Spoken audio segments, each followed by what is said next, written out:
The following is a presentation of the BellyUpSports Media Network. The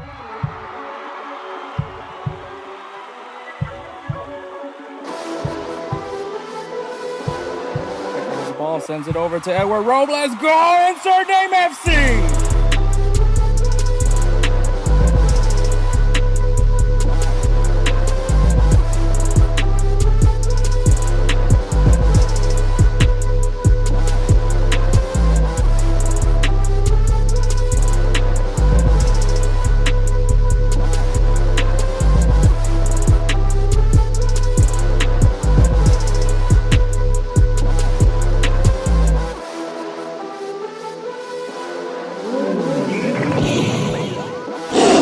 Let's go! InsertName FC!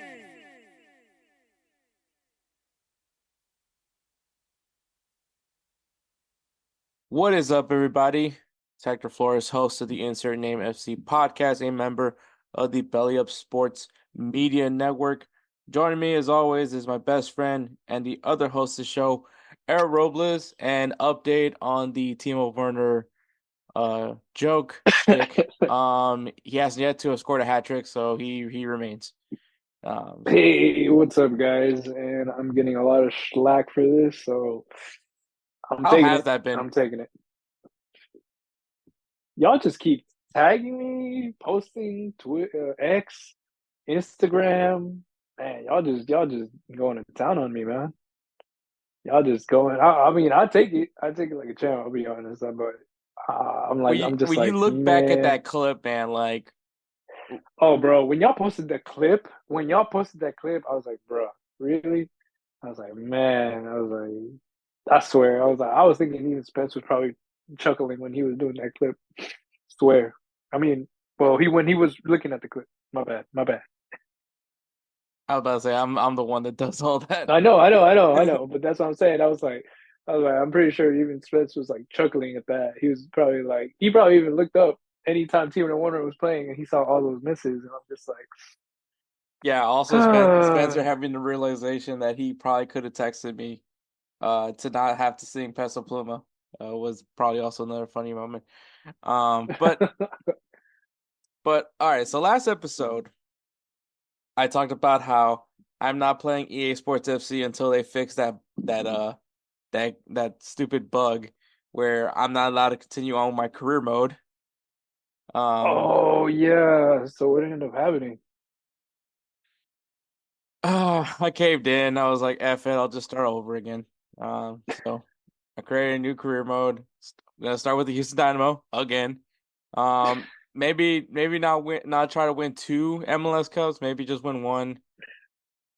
Actually, I might go for a 3-peat. I might just do that. I might go for a 3-peat. Try to win 3 MLS Cups, just because then, like, by that time, if I end up going to the Argentinian League, which I would hope to try to get an Argentinian League job, to try to win Copa Libertadores, and then at that point, like, Europe is going to be that's like 4 years of like just European soccer just going by the wayside. So I'm assuming that, like, teams will look certain different ways. Players won't look the same. The rosters won't look all the same. So I think that might be what I'll do. Just because, like, how many times am I gonna, upgrade Arsenal or upgrade Real Madrid or, you know what I mean? So Yeah, I get you. so yeah, so I caved in. EA Sports FC, you win yet again. So fuck you. But it's just like, no matter what, I'm just gonna end up playing it. Like, it's just like, it's like a horrible abusive relationship that, like, I know EA Sports FC just, like, abuses me, and I just keep going back for more. Is it like that viral video that's been going on where that girl just punching the dude and he's like, I'm sorry, and I think it was like his cousin texted him or something. I have no idea. It was a girl cousin. I have You no haven't seen idea that video, bro? No. It is so sad, dude. I was like, what kind I of have stuff never is seen that? this video, and nor do I want to see this video. That sounds like, one, why is this being recorded? And 2, Well, actually, no, it's good that's being recorded, but like, why is it being posted on social media? Because that obviously should be going to the Clout. police. So I mean, that's the only reason why clout. And I mean, yeah, dude, honestly, I'm just like, bro, dog. I Like, literally saw the dumbest shit ever. what'd Um, you say? so there's this guy on TikTok, like how he talks about how he's homeless. He put it on TikTok that he was living in his storage unit, and how like it's not that it's not it's more affordable than getting an apartment. We have access to this and this. We just have to like plan accordingly for food, and then posted it on TikTok. And it's like I'm not saying I'm not saying that I'm judging that person for living in a storage unit. Look, like I get it, like rent sucks. Like the property value is not what it was from when our parents were 30 years old. But Oh, 100%. the fact and I'm sure even during that time there was people that were struggling financially to the point where they were living in a storage unit. But the thing is, people, it's illegal to live in a storage unit. Yep. And so, The thing is, I think they made it illegal back in the 90s so because people were doing that. Like they were, with and then that I being mean, said though, if it's against the law, why are you putting it on a public forum, which is TikTok, for people that don't understand what public forum means, and literally putting it out there, and it's not difficult, especially if you're like geolocation, if you put like your location, they're gonna know and then obviously I think this person's actually pretty popular on TikTok, I guess because he's showing you life hacks of being homeless, which that's can't believe I'm using those words. But like, and once again, I'm not judging this guy. Like everyone, I understand. Like the economy is where it is. Like shit, I'm still looking for work after I've been unemployed since July, so I can tell you for a fact. Like I've applied and it's like getting annoying now because like it's like people are talking to me as if like I'm not even trying, and it's like no, I fucking apply for a lot of jobs. Like I think in a week I have in just one week I've at least applied for over 100 jobs. And damn. I get those dumb, like, unfortunately, either I don't get a response back, or I get a message about a job interview, never hear from them again, or I get that dumb email that's like, unfortunately, we moved on with another candidate. So, it's just one of those things. I understand, like, it's rough out there. I get it, but like, when you're don't post it. This is like once again, this goes back to the whole thing where not everything needs to be posted unless this is his shtick. It's just him doing stuff to piss everybody off, which is like, so that's one way to do it. And I think he also dropped another video where he was working at a hotel, and they told him to throw away the food, but instead he stored the food, and he kept the food so he can take it home. And then he goes on this whole video about him. He's at the dumpster, like saying, "These motherfuckers can't tell me what to do," and then he gets fired because of it. So, because he posted it on TikTok. Anyways, Yep. it was just dumb. But yeah, social media, dude, it's ridiculous. That's all I gotta say. It's very ridiculous. But yeah, You remember when social media was just about keeping in touch with your friends? honestly, that's all I really have social media. I mean, aside from obviously promoting the podcast, which if you guys been noticing, the shorts and reels have been getting a lot better in quality. So, and Someone's upgraded. no, I'm just literally and this is just me teaching myself. Like one of my family members was like, "Yeah, man, like, did you have to take a class on how to do that?" I was like, "No, I just taught YouTube myself. certified, I just literally taught myself how to do it." Like I was Google like, certified, YouTube certified. not even. It's literally CapCut. It's literally that's what it Oh, is. okay. I it Okay. just it's Well, just thank that. you, CapCut. You know. Yeah, because it has we have gotten a lot more engagement because of it, so that's pretty cool. I've seen an interesting like rise in traffic on the podcast social media, so it's pretty cool to see. But yeah, man. So this episode is we're gonna have our overreactions. We're gonna talk transfers. we're gonna have a headline that kind of involves that kind of it does involve the African Cup of Nations. We have an interview this episode. One of I keep saying when I created the podcast, man, I had a list of people that I wanted to bring on for interviews, and this guy is definitely was up there. And that's Eddie Robinson. He's a four-time MLS Cup champion. Played for the Houston Dynamo, announced matches for the Houston Dynamo, was pretty well involved with the Houston Dynamo after his career. So it was really cool to finally get an interview with him.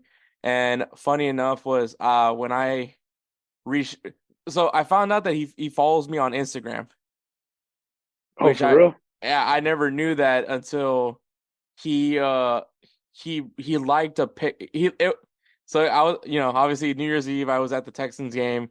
I posted a picture at the Modelo booth at the Texans game. I'm sure you remember that picture, Edward. Oh yeah. So he liked it, and I was like, "Holy shit!" Eddie Robinson follows me on Instagram. Never knew that I never knew that. And so I sent him a message. I was like, "Hey, man, would you ever like I have a podcast? Would you like to come on and do an interview?" And he was like, "Yeah, let's do it." And so if I realized it was gonna be that easy, You were like, I would have done this a long ago. ass time ago. So I didn't realize it was gonna be that easy. So I mean, I guess you could throw a little dunce hat on me right now just because like it's like when I guess it's not the similar thing, but it's like when you have a crush on a girl and then you like it's all the way till like your senior year of high school and you realize that she had a crush on you this whole time and you're like, fuck, I could have, if I would have just like figured that part out, I probably would have this whole thing would have been a lot easier than what it is now. How many of those did you tell me that I had? I don't remember that. You always told me, "Hey, so this so and so," and I'm like, "Ah, crap." I think that's just high So school. I think that's just high school in general. I think all of us have had that few people that have had a crush on you that you also did have a crush on them, but you just didn't. It just never panned out. It just never panned out. We just never knew, and we were just moronic. Also, I'm like very, very oblivious, and Edward can tell you that for a fact. Man, you're talking about the other guy who's oblivious. The fuck? What the fuck you mean? Edward can tell you that. Okay, that's true. That's true. I guess if you had to ask our other friends, they would be the ones that would have to tell you guys that. But yeah. So Eddie Robinson, we got an interview with him. Obviously, by the time this episode drops, it is now we have the round of 16 for the African Cup of Nations. So we're gonna have Moussa come on, talk about part of the group stages. It's gonna be kind of different because like because of scheduling, we're gonna have to record before the final group, the last two groups play. So it's gonna be kind of a combination of me and Moussa, and I might try to recruit somebody else to come on to cover the other half of that of the AFCON coverage. But you will be hearing Moussa throughout till the final. We took care of the details, so that way we have them all the way till the final. But yeah, so AFCON with Moussa, maybe might have somebody else there with for that other half of the coverage, but that will be available this episode as well. Me and Edward announce our players of the week and give you guys some games to look forward to this coming weekend. And then we'll wrap this show up with a 5-a-side draft. Hopefully it does not bring you down like our 303 down did last week. Oh man. And the topic is potential biopics. So this last year it was an interesting year for biopics. I think I got to watch a few of them in the past year. There's one specific movie that did inspire me to want to do this 5-a-side draft. I will mention it when we get to the 5-a-side draft because I don't want Edward taking my picks. So because it might Oh my god. like I just don't want. I mean, Edward's probably getting the first. Edwards is going to get the first pick because of the fact that like he's won every single majority. Okay, not every single, but has won majority of the 5-a-side drafts. So I think the only one I won was cameo appearances. Oh wow. That's the only one I won. People found Edward's list. They found Edward's all-time crush list like better than mine. So they found Edward to be more hornier than I was. Jeez. What else did we do? Well, actually, Kelsey won the first ever five-a-side draft, which was the video game characters one.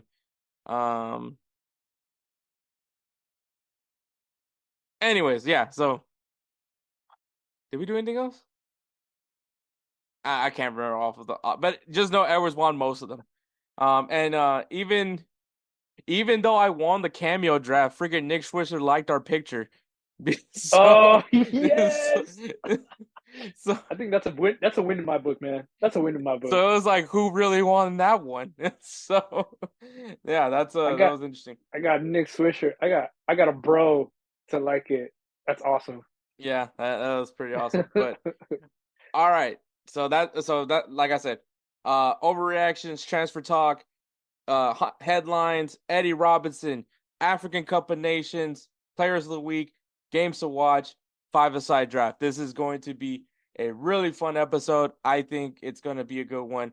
So we're going to go ahead and take a break and then go right into our overreactions from this past weekend. Hey everyone, it's Ryan from No Credentials Required to talk to you about one of our newest partners at BellyUpSports, SeatGeek. Yeah, live sports is great on television, but the feeling of being at the arena is a priceless experience. That's why our friends at SeatGeek are there to help you find the best tickets at the best prices. Not only can you get tickets to sporting events, but you can also get tickets to concerts, comedy shows, musicals, and more. Search for your desired event now at SeatGeek.com, enter promo code BellyUpSports at checkout, and you save $20 off your first purchase. SeatGeek.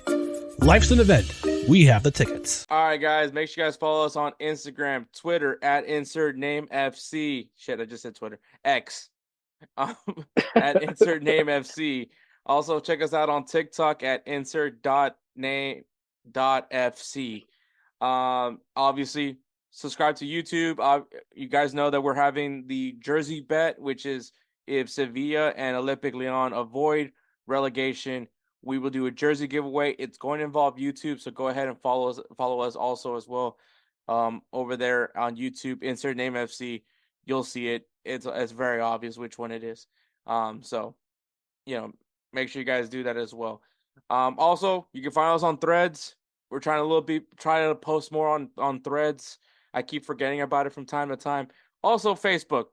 We're also trying to be more active on Facebook again as well. So, because apparently we need to start being more caring of Facebook. So I'm sorry, Mark Zuckerberg. But yeah, all right. Overreactions from this past weekend. Edward, what's your overreaction? So my overreaction, and I mean it was pretty funny the way you reacted, because I kind of expected it, to be honest.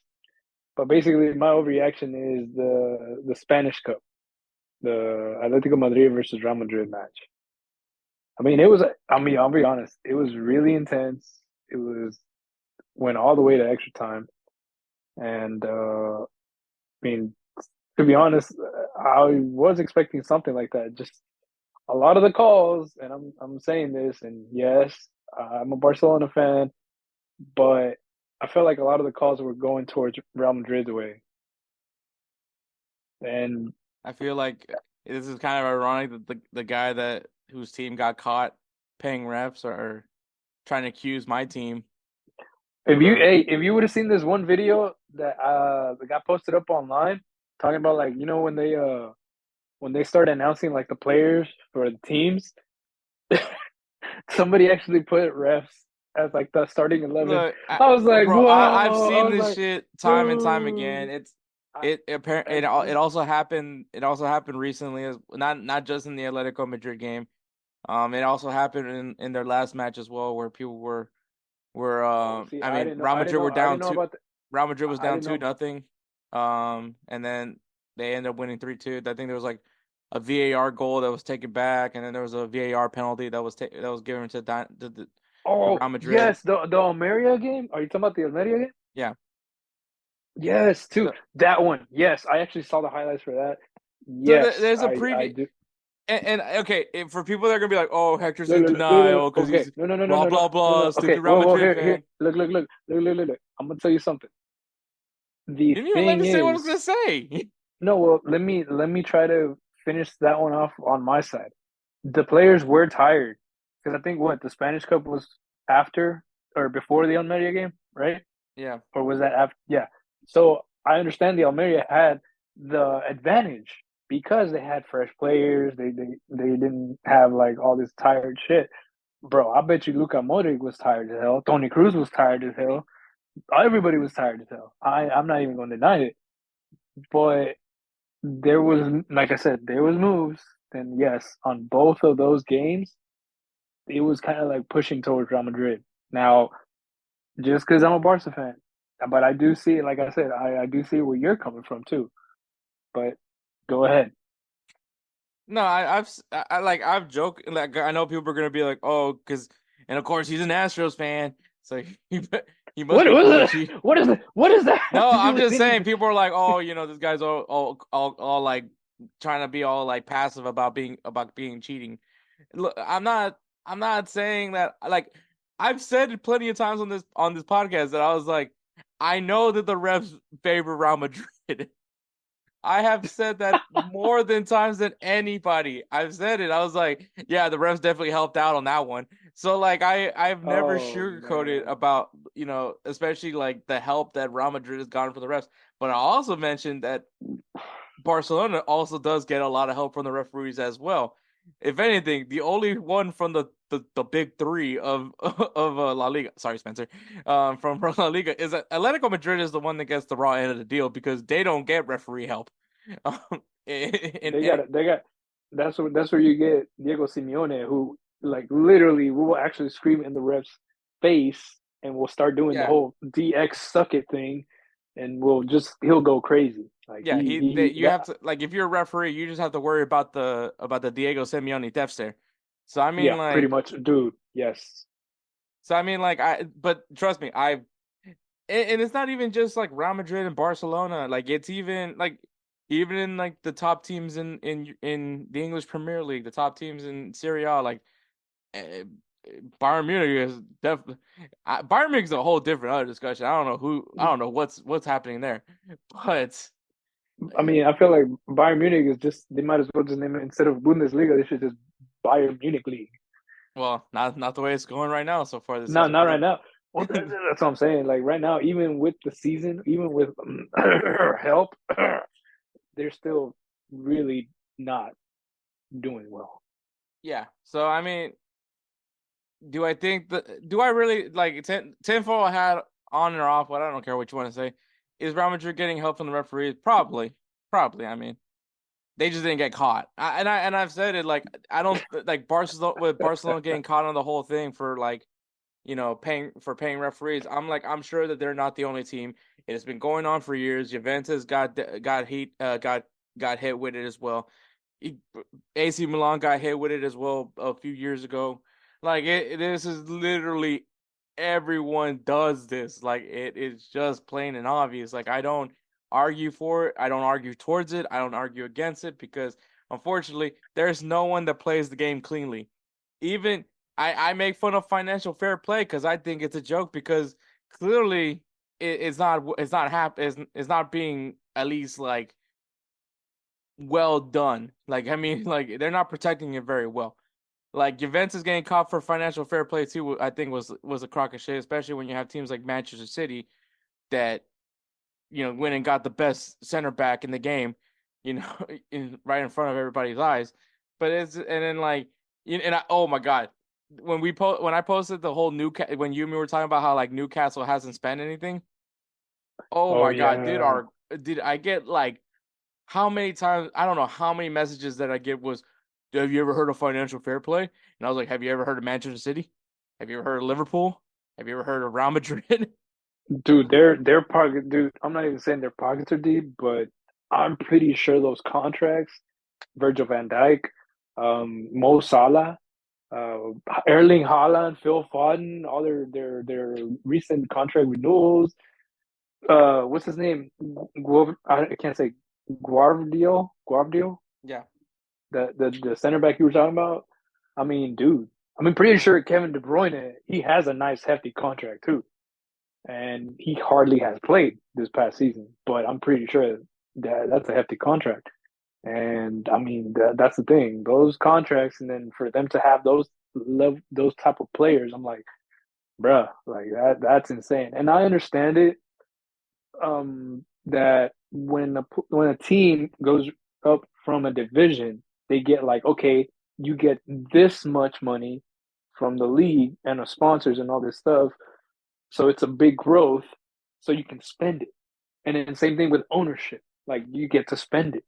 But for some reason, we just don't know why Newcastle hasn't really. And I understand like FIFA fair play, but we just haven't seen, besides Isak, like we haven't seen this up and coming or maybe some big name that's been like their biggest purchase recently was Sandro Tonali, but like I said, and that's not here or there, but I'm just saying that there's teams that do some shady stuff, and I'm not shocked that they do, and I'm not shocked that if my team's involved with that as well, because once again, Fiorentino Perez. That's all I gotta say.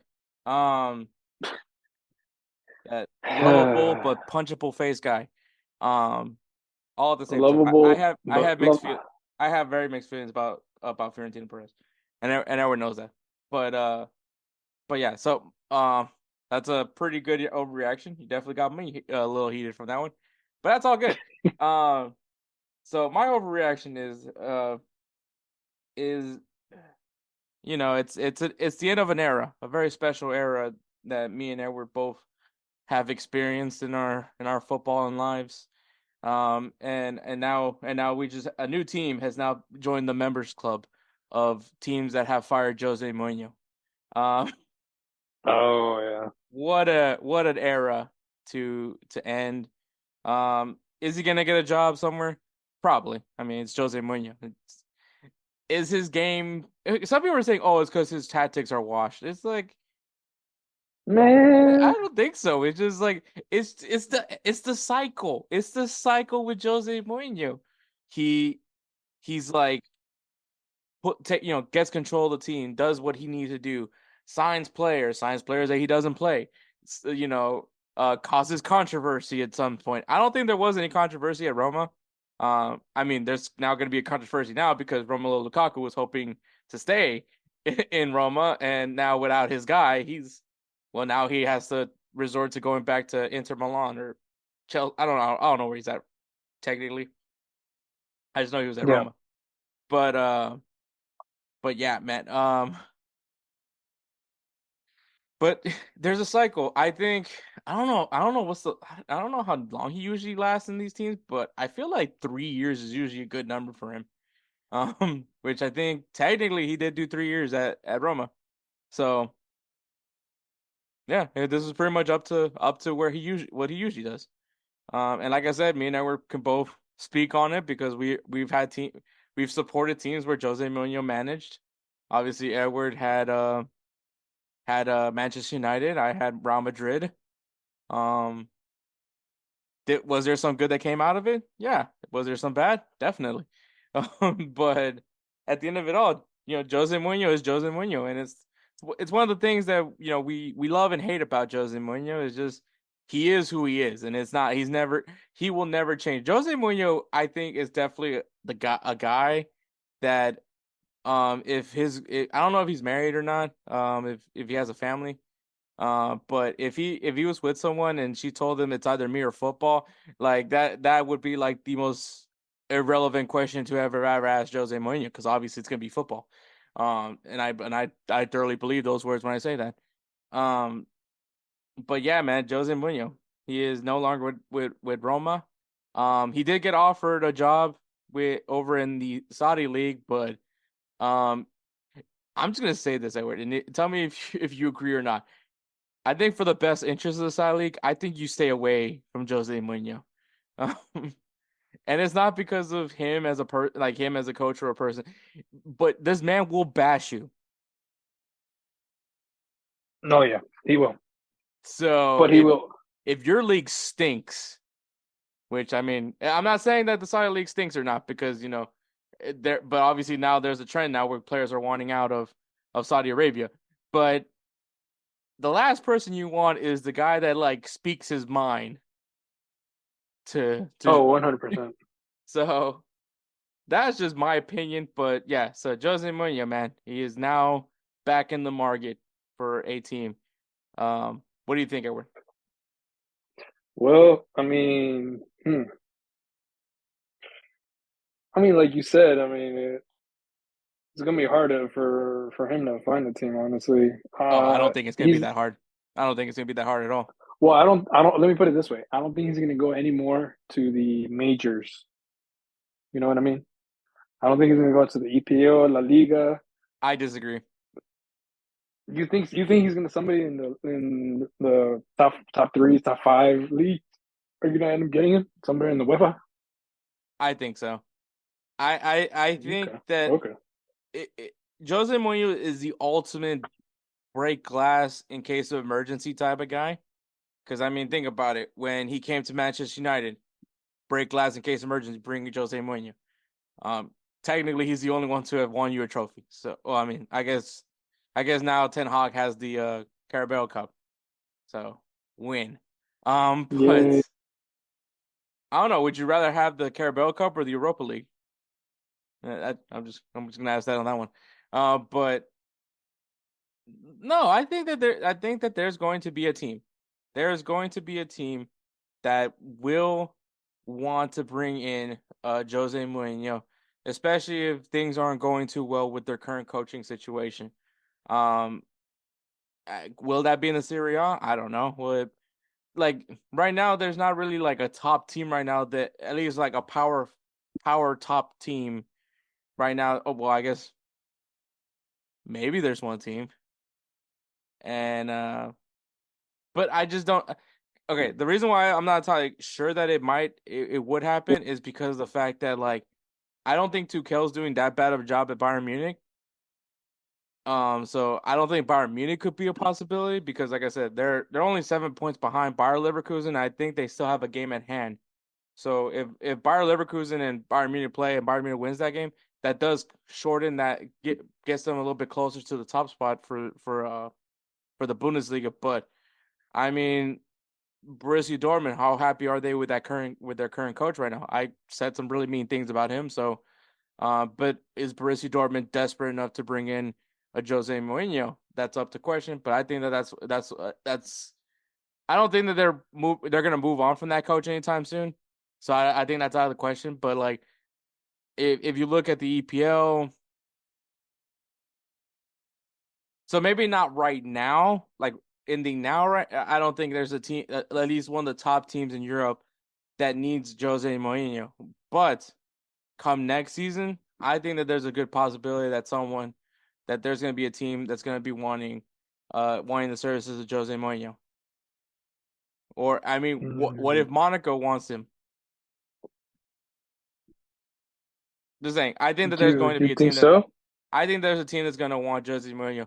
Or we could just have the full circle moment of him going back to Porto, which I think that'd be pretty cool too. Or I know some people were saying like we should bring Jose Mourinho to coach the U.S. men's national team, which that would be hilarious. But I mean, at this point, I'll take anybody over Greg Berhalter. But I do think for a fact, that Jose Mourinho will have a job at some point in 2024. Okay.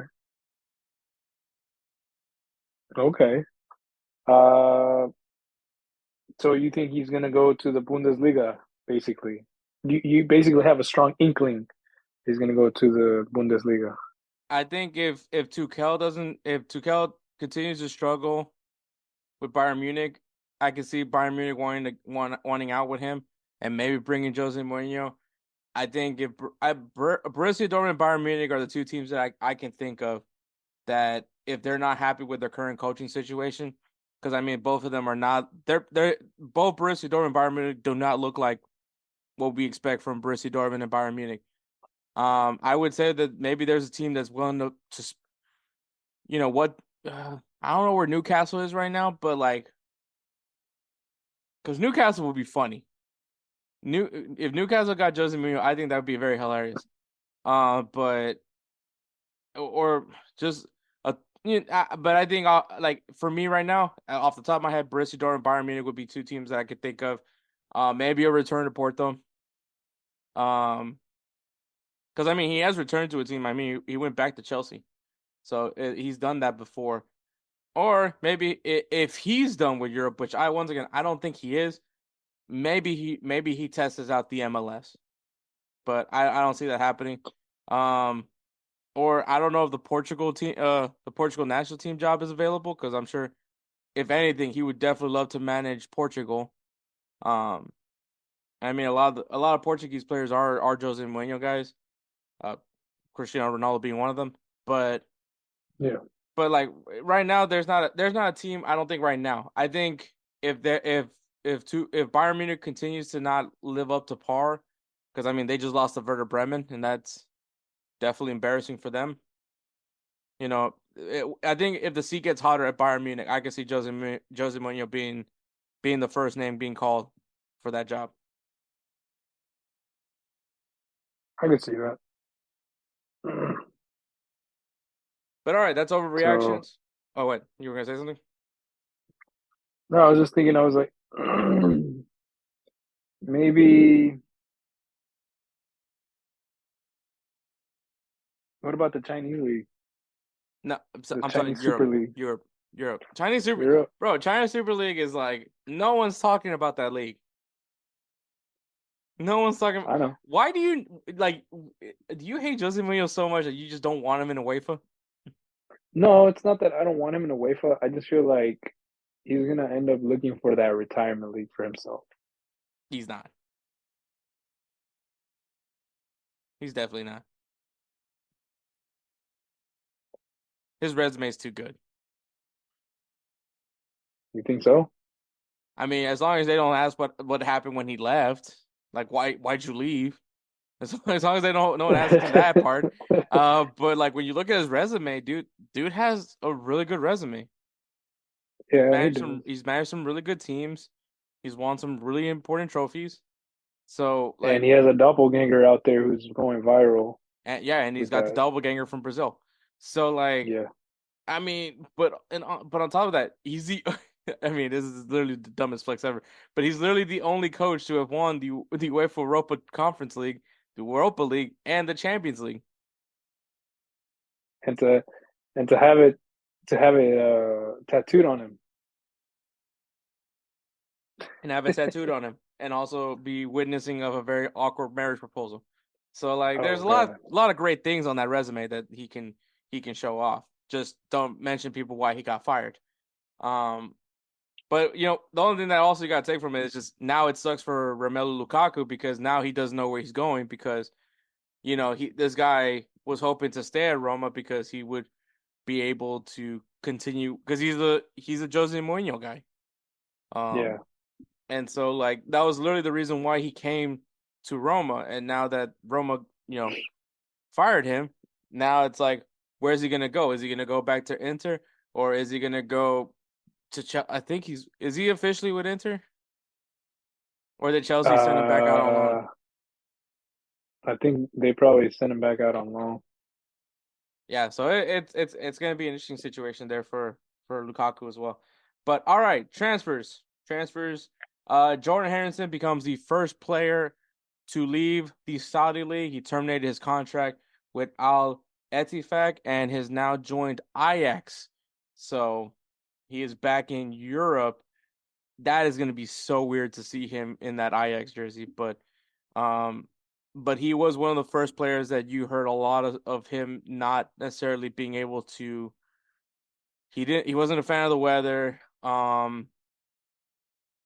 And I guess he wasn't also a fan of the customs. Yeah, he wasn't a fan of the customs, specifically his wife.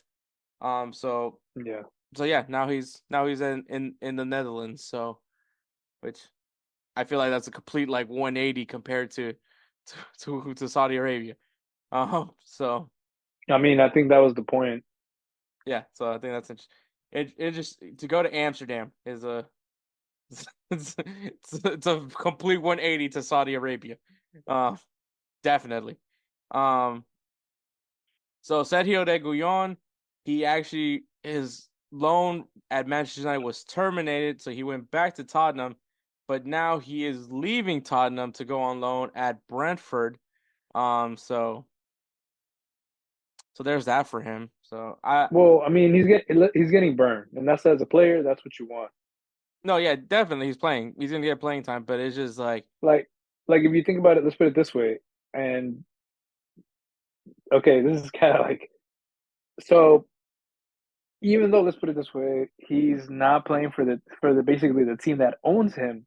He's at least getting burned, unlike you know Danny Van de Beek, who was literally sitting in Manchester United for the longest time, hardly ever getting any burn at all, and they wouldn't even loan him out until basically they had to get rid of him. no, I get that. I'm not diminishing anything from it. I mean, he got out of Tottenham. That's a win in general for him, in my opinion.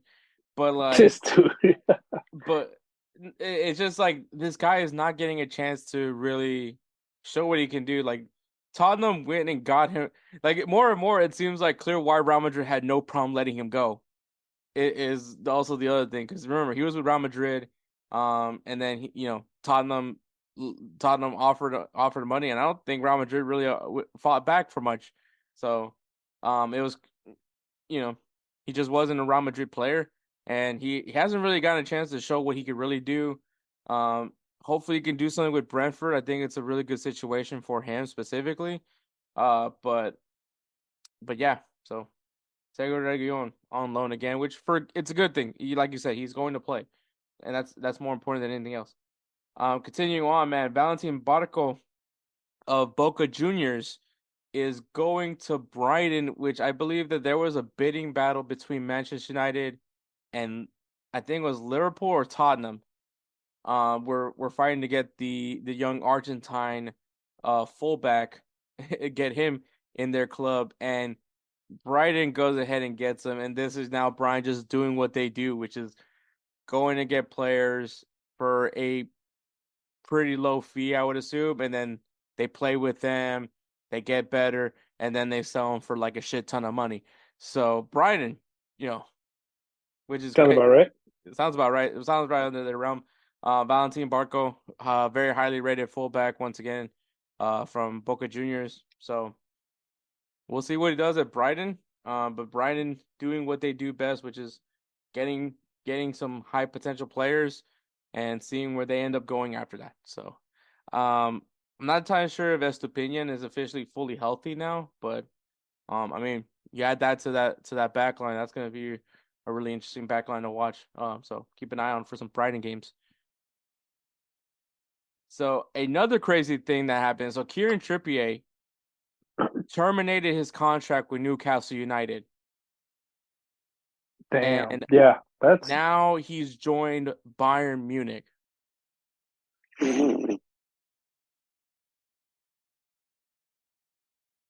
damn. He just got. I think he just got tired of. Is Bayern Munich just getting any guy that played with Harry Kane? Maybe. Because now you got Dyer for some weird reason. And now you got Kieran Trippier, which I mean, like, dude, how many fullbacks do you fucking need? I mean, to be honest, Trippier is actually a pretty damn good fullback, though. He is Not a gonna good lie. fullback, but like, I mean, I understand Alphonso Davies is on the left side, and I know that there's rumors that he's not signing a new contract with them because I think that there's a lot of rumors of him going to Real Madrid. I mean, Benjamin Pavard, I know is not there anymore. I could be wrong on that one. But yeah, it just seems like there's always a lot of fullbacks in Bayern Munich, in my opinion. But Kieran Trippier, yeah, he's it's an interesting situation though, because I thought that he was generally happy at Newcastle. Obviously, he was the captain of Newcastle at one point. But I mean, I guess you never really know what's going on, or maybe it was just he wanted to reunite with Harry Kane. Probably was the other thing. So, but now he's reunited with his boy. So we'll see what Bayern Munich does now. Do they do that? Do they now have the team that's needed to get closer to Bayer Leverkusen? I mean, The thing is, I think that's exactly what they're looking for. They're trying to feed Harry Kane. And if you think about it, Trippier is more of that kind of player where he'll go all the way up, center the ball, and who's gonna be there? Harry Kane. Yeah, definitely. All right, so there's a little update. So we were under the impression that Kieran Trippier's contract termination with Newcastle United was finished, but apparently it wasn't. And apparently he's still with Newcastle United. He didn't move to Bayern Munich. So basically, all that was for naught. But hey, I'm sure this makes great material to laugh at us. So just wanted to give you guys an update on the Kieran Trippier situation. All right, Calvin Phillips is joining West Ham United on loan. I don't know if that's official yet, but it seemed very strongly that that's what was going to happen. I think Barcelona was going to make an offer, but they didn't. So obviously, Calvin Phillips, one, should be playing somewhere. Like, it's very – and I get it that Rodri is there, and you're not going to beat Rodri. Like, you're just not. But, like, No. Calvin Phillips is a top quality – okay, maybe not so much a top quality, but now he's a quality defensive midfielder. Like, he's a very good six. And it's just crazy that Manchester City went and poached him from Leeds United. Probably also one of the reasons why Leeds just ended up falling apart was the loss of Calvin Phillips as well. Aside from other things that also happened with them. But, like, for him to go to Manchester City and just not play. There was points where I forgot that he was even on the team. In Manchester City, yeah. So, one, it's great that he's going to be able to play. He's going into West Ham United, which I think is a really good situation for him. And, I mean, once again, England's potential six is, in my opinion, is going to get regular minutes, which is what you want, especially going into the Euro.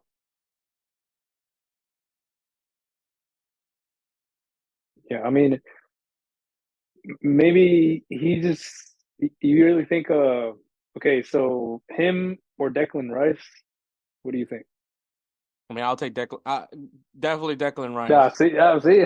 See, so I mean, but you still need him to play. Like, he's gonna come in, and he still has to come in the bench.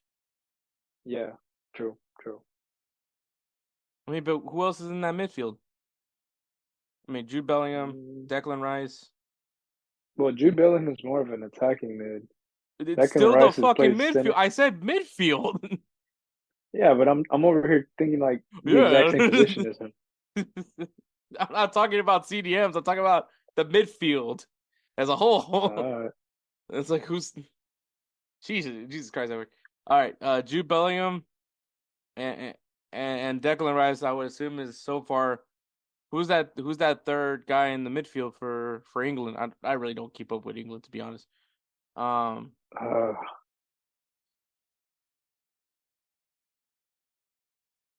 if they say James Milner, I'm just gonna be like, well, no. Definitely should not be James Milner. Trying to think of English midfielders. I mean, Phil Foden technically could go there.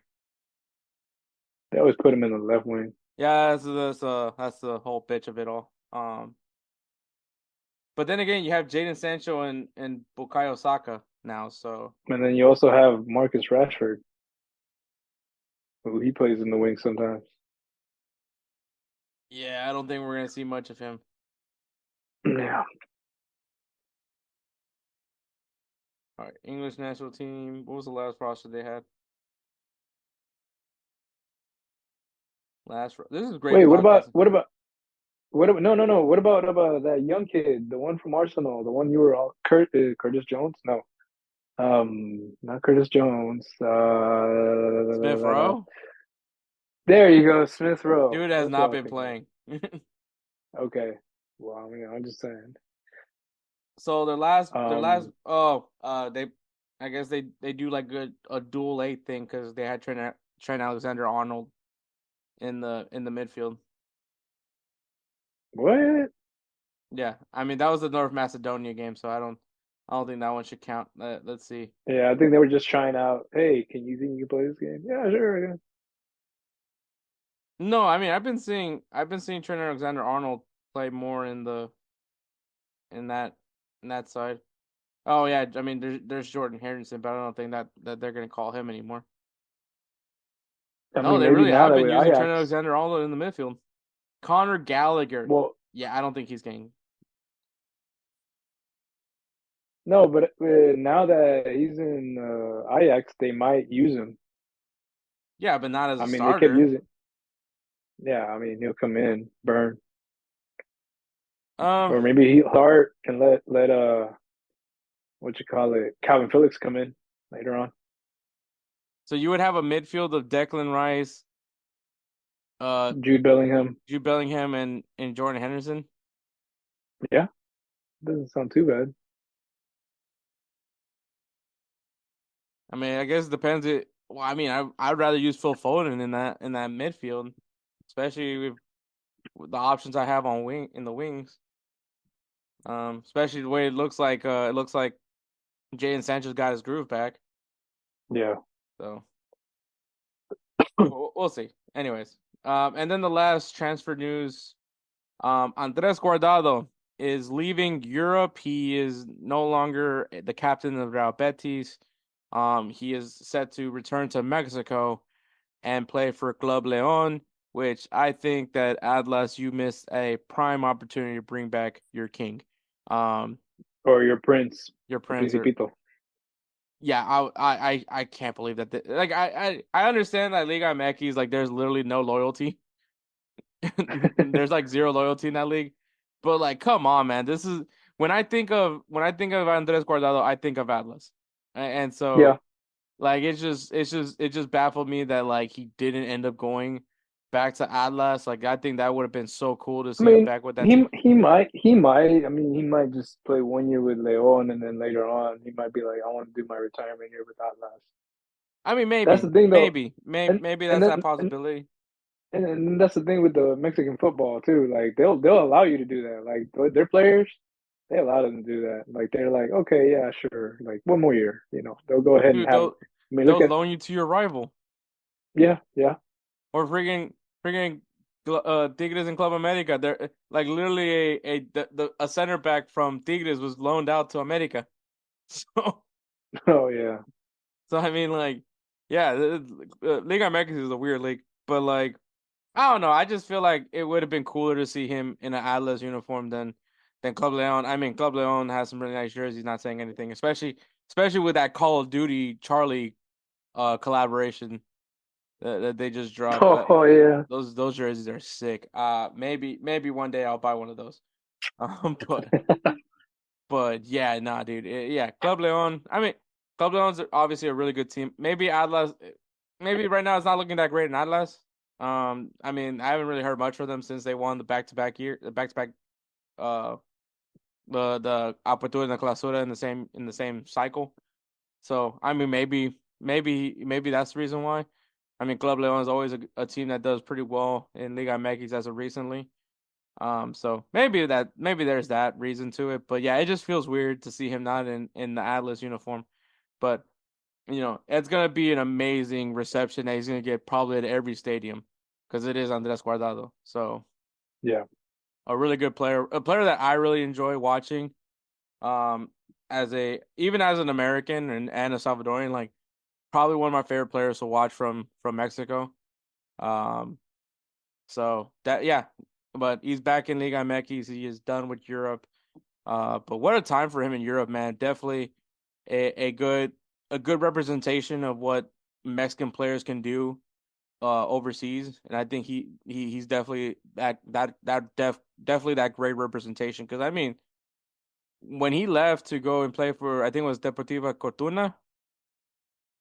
La Coruña, right? Coruña. I don't know why I don't know these names. They're Is it? well, they're definitely not in League Two anymore, in La Liga Two. No, they're. Yeah, I know. They're. But they fell off real bad. But yeah, man. I mean, like as soon as he came to Europe, he never went back, and I think you know he was viewed, and not just come like it's not like he was just playing on the bench, which is what happens with especially with a lot of these American and the Mexican and all these players from CONCACAF because there's obviously that disrespect for CONCACAF. But he was playing. I mean, shoot, the fact that he was the captain of Real Betis is just, and it kind of like, so Edward, you could tell me if I'm off on this, but I think Andres Guardado, his relationship with Real Betis is going to be one of those strong relationships that for years to come, where he can go to Sevilla whenever he wants, and he's going to be given that I would say red carpet treatment, but let's be honest, it's going to be that green carpet treatment over there in Real Betis. Kind of Yeah. similar to what Mágico Gonzalez has with Cadiz. Yeah, exactly. Because Cadiz loves Mágico. And so I can see that the people around the fans of Real Betis like having that same in love and admiration for Guardado as well. Yeah, I can see that. I can see that. So yeah, so what a career for Guardado. Can't wait to see him back in Liga MX for sure. But all right, Edward. So we do have one headline, so we'll knock it out. And so we gotta talk about your boy Edward. Oh, here we go. Well, maybe it's not your boy. He was kind of technically my boy as well, because I did hope Onana was gonna join Arsenal way before all the shit that happened to him happened. But anyways, we dodged that bullet because now we have, I don't know, it's either David Raya or Aaron Ramsey. I have no fucking idea. It's one of those guys. But Andre Onana. So there was a lot of controversy with Onana because obviously he's gonna play for. The plan was for him to play for Cameroon for the African Cup of Nations. Before the African Cup of Nations, Manchester United had a match against Tottenham was it the FA Cup or the Carabao Cup? It was a tournament. It was a tournament match. There's no that. That's the only thing that really matters. Okay. But they had a match against Tottenham, and so Andre Onana asked permission from Cameroon if it would be okay for him to play that match, and then he'll fly immediately after, to meet up with the Cameroon national team, which Cameroon gave him permission. So I just want to say this before we start anything. They gave him permission to do it. Like, Cameroon could have just said, "No, we need you here to train to get ready with the team." So essentially, what happened was Andre Onana was going to play against Tottenham, and immediately after that game was going to fly out to the Ivory Coast to meet up with his team and be there to play the opening match for Cameroon. That was the plan, and he was given permission to go through with this plan. So I just want to say that before we go even further with it. So he was given permission by the Cameroon. He was given permission by Cameroon to stay at Manchester United instead of him being shipped off before said game. Yeah. So, but once again, they were cool with it. So immediately after the Tottenham game, and I mean we saw it because it was all over social media, he gets on a private jet and flies straight to the Ivory Coast. The thing that happened was there was some issues where he couldn't necessarily land in the city that his team was going to play in, so he had to land in a different location and then had to drive over to where the team was. So because of all of that, he got there late, and he got there late, but he felt that even though he didn't necessarily have trained with the team and didn't do any of the film study or anything like that you do for pre-match preparation for the match, he felt that he would still, once he gets there, he's still gonna have that starting position between the sticks. That didn't happen because he was late. He was on the bench, and actually Fabrice Ondoa got the start, who I believe plays in the 3rd division in French football. Also, I think they're like long distance cousins as well. So small world. Oh, for real? Yeah. So Fabrice Ondoa got the start of that game, and everyone was I guess he gave off some vibes that it was clear that he was not happy with that decision. Once again, and I get that, like, you got permit, like, I'm fine with the permission part. Like, you were under some certain circumstances that got you there later than what you thought you were gonna get there to the Ivory Coast to be with your team. That it happens. It's life. We all deal with delays. We all deal with, you know, obstacles that happen, especially during travel. I think the part where I'm kind of like off with him is you thought that, like, even though you got there maybe like a little bit before, like the night before. I don't know when exactly he got there, but I'm assuming it was the night before.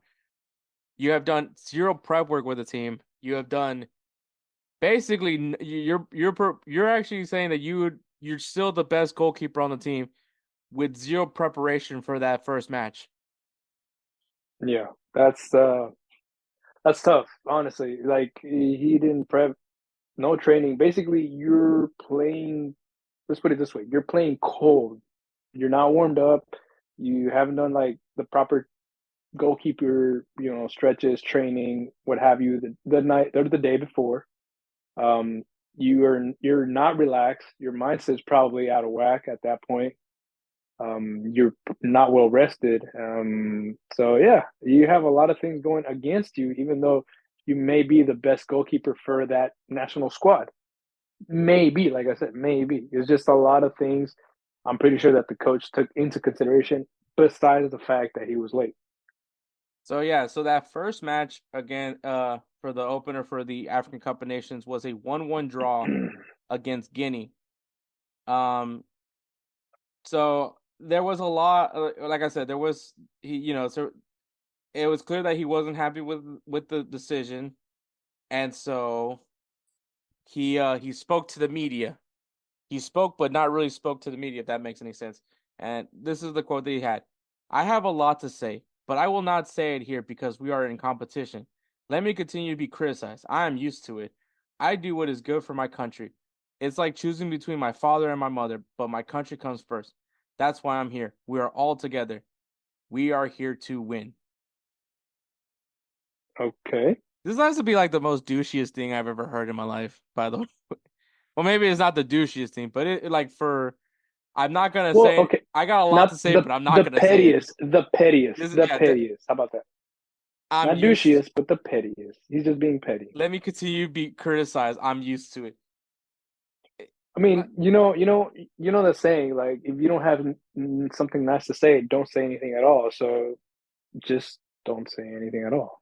Also, it apparently, like, some people don't like that. There's a lot of people that are fans of the AFCON that feels that he's being disrespectful to Cameroon and the tournament because of the fact that he kept a private jet here so that in case Cameroon does get eliminated, he could just hop on the private jet right away and then fly back to Manchester. Because I'm sure Manchester United is going to be beaming to get him back. So, but I think that, like, I don't think that that's necessarily like a negative thing. I mean, if he has a private jet, like, cool, like, all right, he has one. So, like, I don't think that necessarily like him showing disrespect. I mean, what the tournament's only going to be almost a month long, so I mean, why not just have the private? If anything, the guy that's flying the private jet at least knows he can chill a little bit before he has to, like, fly again. So I mean, Yeah. and explore Africa. So I mean, I think if I'm the pilot, I think this is kind of a win for me. I get to go somewhere that I've never been to, and I can just chill till this guy's done playing soccer. So I mean, I don't think that the whole keeping the jet here just in case they get eliminated, which, I mean, eventually they have to go back. Yeah, So eventually. I'm not necessarily thinking that that's like a jab. I know people are saying that, like, it's disrespectful that he said that he felt that he would be good to. I mean, I think if everything would have came according to plan, like that he actually landed directly at where he needed to be to go to the hotel, I think he would have been playing the first game. I think Yeah. that I say that with full confidence. I think he would have been playing if everything went according to plan. That's how it went down. But the issue is just the fact that this guy, like, even though he shows up late, and you have Fabrice Ondoa, who has been to every training session because he didn't. I mean, mind you, he plays Division 3, in France. So I mean, take it with a grain of salt.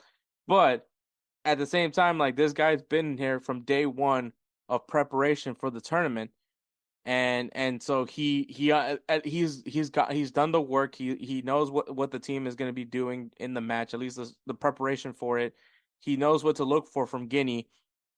So logically, I mean, I think any coach would think like this. Logically, you would go with that guy because Andre Onana hasn't gotten that chance to watch film, especially when we're talking about goalkeeper, which is a pretty important position in the game. You would want that guy to at least have had his like film work observations of what the opposing team does. So I think that I don't think that necessarily would. I think that this was going to happen, especially with that fact. I think if it was the other way around, where he got there at the date that he was supposed to, that we wouldn't be talking about this. But because of all that went down, and you have Fabrice who has studied, has trained, has prepared, he's ready to go. I mean, I think obviously logic tells you to start that guy, and it worked out because it was a 1-1 draw. I mean, he gave up one goal, but you didn't lose the game. Yeah, and I would argue, I would say like Onana would have had a stronger argument had he done well in the next game, because he did start the next game, which was a 3-1 loss to Senegal. Damn. Yeah. I mean, like I said, what day was the next game? How many days of rest after the first game against Guinea? Guinea was January 15th, and Senegal was January 19th. So like 4 days. 4 days. Within a week. Okay, so let me put it this way too.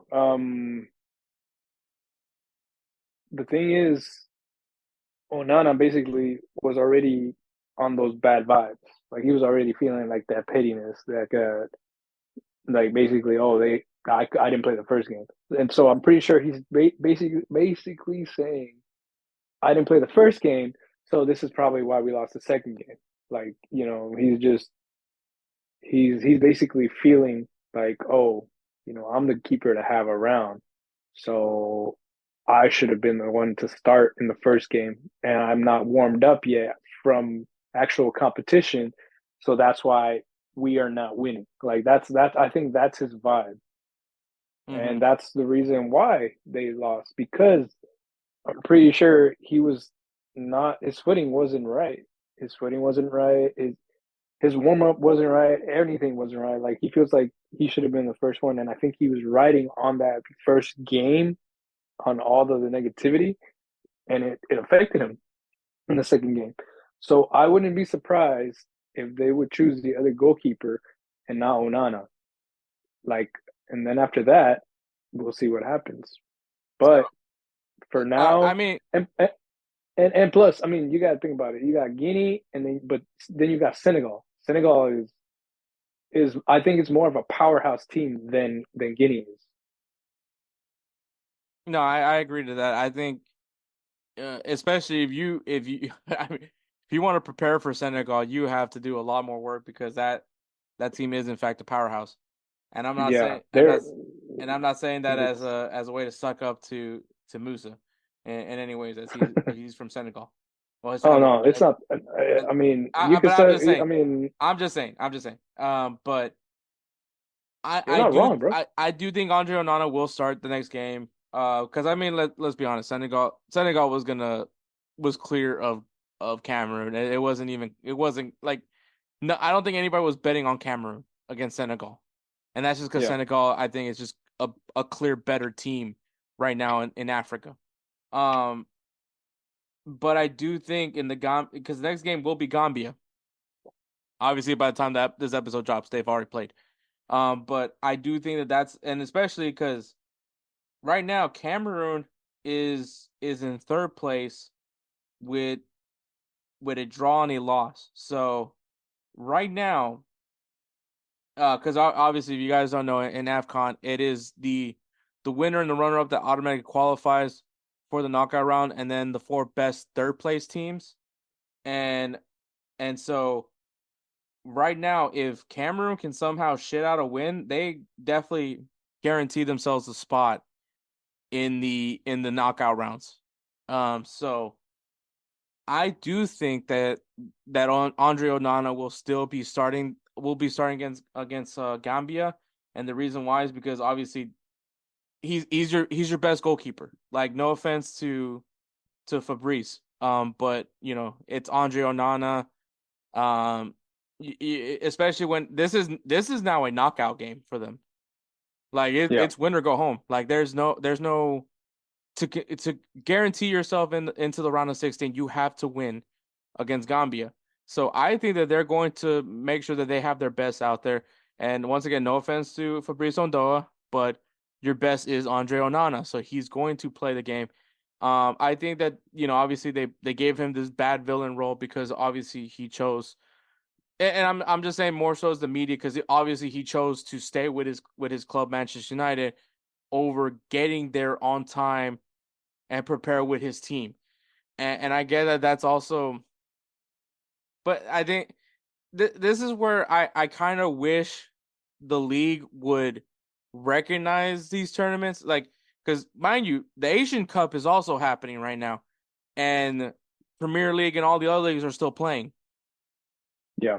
So, like, for me, like, I don't know, maybe I think Asia, maybe I don't know where the thought process is. Maybe like summer wasn't going to be ideal over in Africa and Asia, but like, yeah, the fact that this tournament's in January is kind of rough. Because I mean, the worst part now is that these players are going to go through this tournament, and this isn't me taking a jab at AFCON or the Asian Cup by any means. I still think that this is a great tournament, and if you guys haven't been watching it, please watch it because it's a lot of fun. But like, I think with the fact that now AFCON and Asian Cup is now played in January, that, like, I feel like the leagues have to try to find a way to maybe push up matches, and I really don't want to do that because obviously we're congesting now the schedule more than it needs to be. But this is why we have this issue where there's too many matches being played. In general, but like, I'm not gonna fault Andre Onana for wanting to stay with Manchester United, because I mean, at the end of it all, he did get approved. He got permission to do this, so I mean, like, I think his response to all this is what is not great for me. Yeah. The whole "I have a lot to say, but I won't say it." Like, you're causing, Like I said, like that. you're He's trying just causing frenzy for no reason. exactly. Because at the end of the day, like you said, they're gonna end up picking him to be the starting goalkeeper for the next game, more than likely. Yeah. So, and I mean, and at the same time, Andre Onana, like, he put himself in this situation. Like, instead of just going straight to AFCON like most of the other players did, did Manchester United have some influence on it? I don't know. I really don't know. I don't think they did. But I know that there was a lot of resistance for some of these teams that were like, I really don't want you to go play this tournament, blah blah blah. I know that there's some people there was some resistance. I know for a fact that there was, but I don't think that this was one of those cases. But at the same time, man, like, and I mean, like I said, he made the decision, he accepted it. The only thing is that you can't blame a guy for going through what he went through, which was dealing with all these unseen circumstances that prevented him from getting there on time. Because once again, he had to land in a different place, had to drive over to where the team was, and by that time the team, that's where it was too late.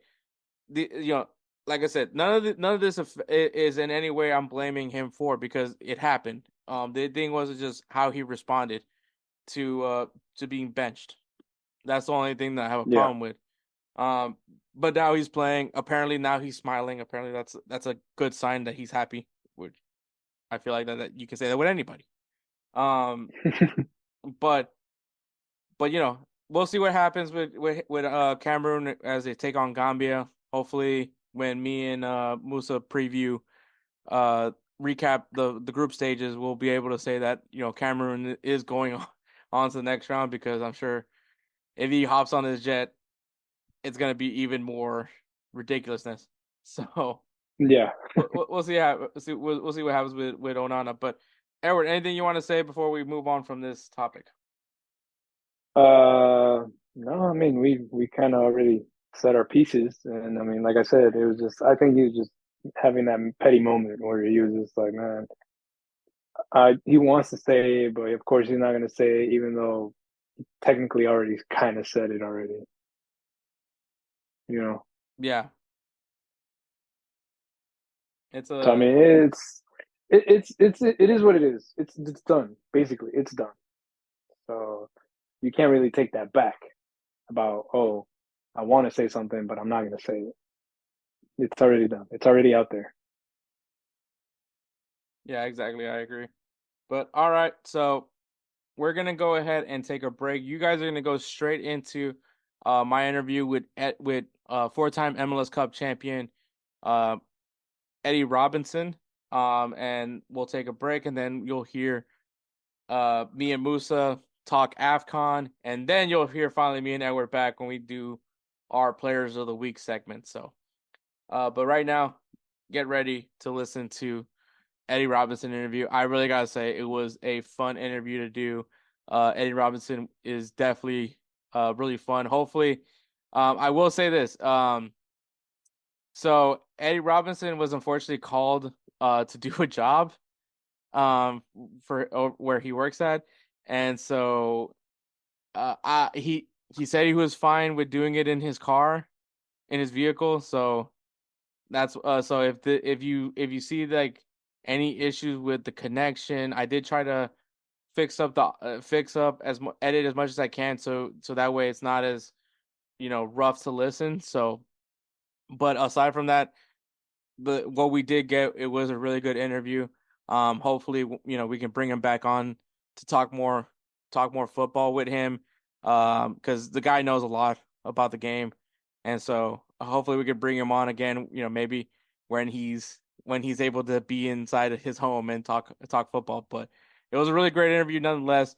Hopefully we can bring him back on another time to talk more football, because it was really a lot of fun for me. But so we'll go right into it. Enjoy the interview with Eddie Robinson.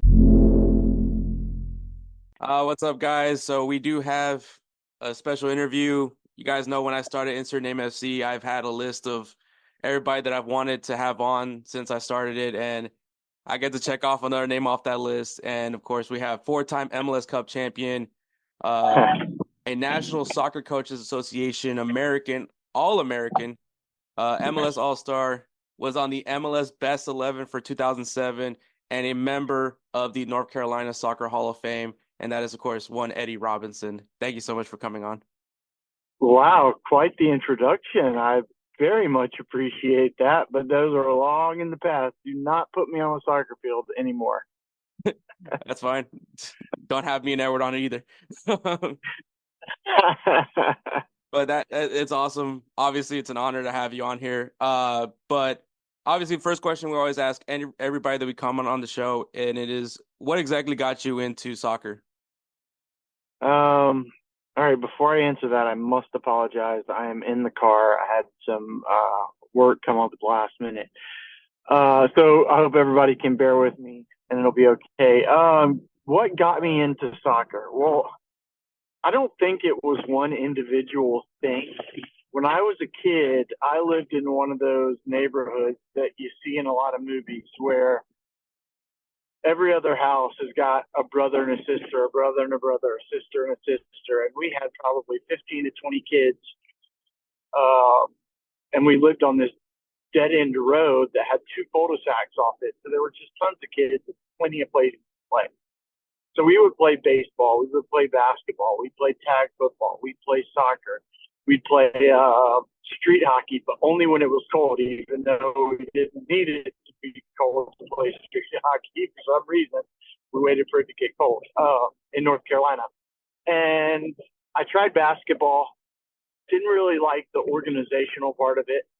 Tried football, actually, and the very first day I was out there, not only did the coach spell my name wrong and put it on a piece of tape on my helmet, but he was grabbing me by my face mask. And this is Pee-wee, you know, I was 8 years old, and was yelling at me, shaking the face mask and yelling at me, Roberson, that's not what you do. And I was like, sorry, coach, I've never played organized soccer or football before. So I went home. I told my parents, I'm not doing this. This is ridiculous. The next week, the coach is calling my parents. Hey, he's the fastest guy we got. He's the only one that can tackle. What do I got to do to get him out here? I don't want to. So my parents signed me up for soccer, and I took to it immediately. And I enjoyed it, and I was very competitive. And just based on playing all of the different sports in an unorganized fashion with the kids in my neighborhood, you help develop just a certain level of athleticism that goes to help with soccer. So I played pretty much every level, starting at rec soccer, going up through the club stuff, ODP, for those that are old enough to know what that is, and then eventually on to college and professional. But when really what got me is just how competitive it was, how much fun it was, and the rest is history, I guess. So for obviously, you know, the big talk has been soccer capitals. I think Greg Berhalter kind of started that with St. Louis. And, you know, we have these regions that, you know, Florida, New Jersey, that have been able to bring out a lot of soccer talent to the U.S. But I think a lot of people sleep on North Carolina. For someone, I actually lived in North Carolina for 5 years when I was serving in the Marines. And so Yep. I got to see the soccer culture in North Carolina. Yep. What is it that everybody's sleeping on North Carolina when it comes to the soccer culture over there? It's small and it's not sexy. Everybody thinks North Carolina. They think Hicks in the mountains and beach bums at the beach, and kind of forget about the middle of the state, Charlotte, Raleigh, Greensboro, where you get a lot of the better players come from.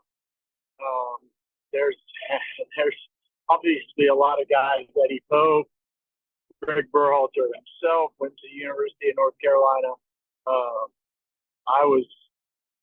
I spent every year but the first 3 months of my life in North Carolina. There were some really good coaches, and there wasn't a lot of competition. So coaches weren't bouncing around trying to collect a paycheck. The really good coaches had the three best jobs, which was Raleigh, Charlotte. It wasn't all about let's just win. Where in Houston, you have more clubs than you can count. I mean, I have absolutely no clue. There's got to be probably 100 in the Houston area. So there's tons of money, and a lot of coaches do it for the wrong reasons, unfortunately. But it didn't have a problem. And something I think that's very underrated about North Carolina is cultural diversity. It's very diverse in North Carolina. So you have a lot of people who are fans of the game, who raise the keeps getting better with more and more on television.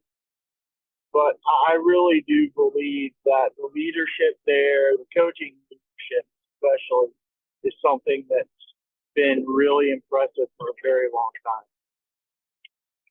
So obviously you get drafted to the San Jose Earthquakes after a good career in the University of North Carolina. For you, as soon as you got drafted in, was there a player in that locker room that kind of took you under their wing as a mentor?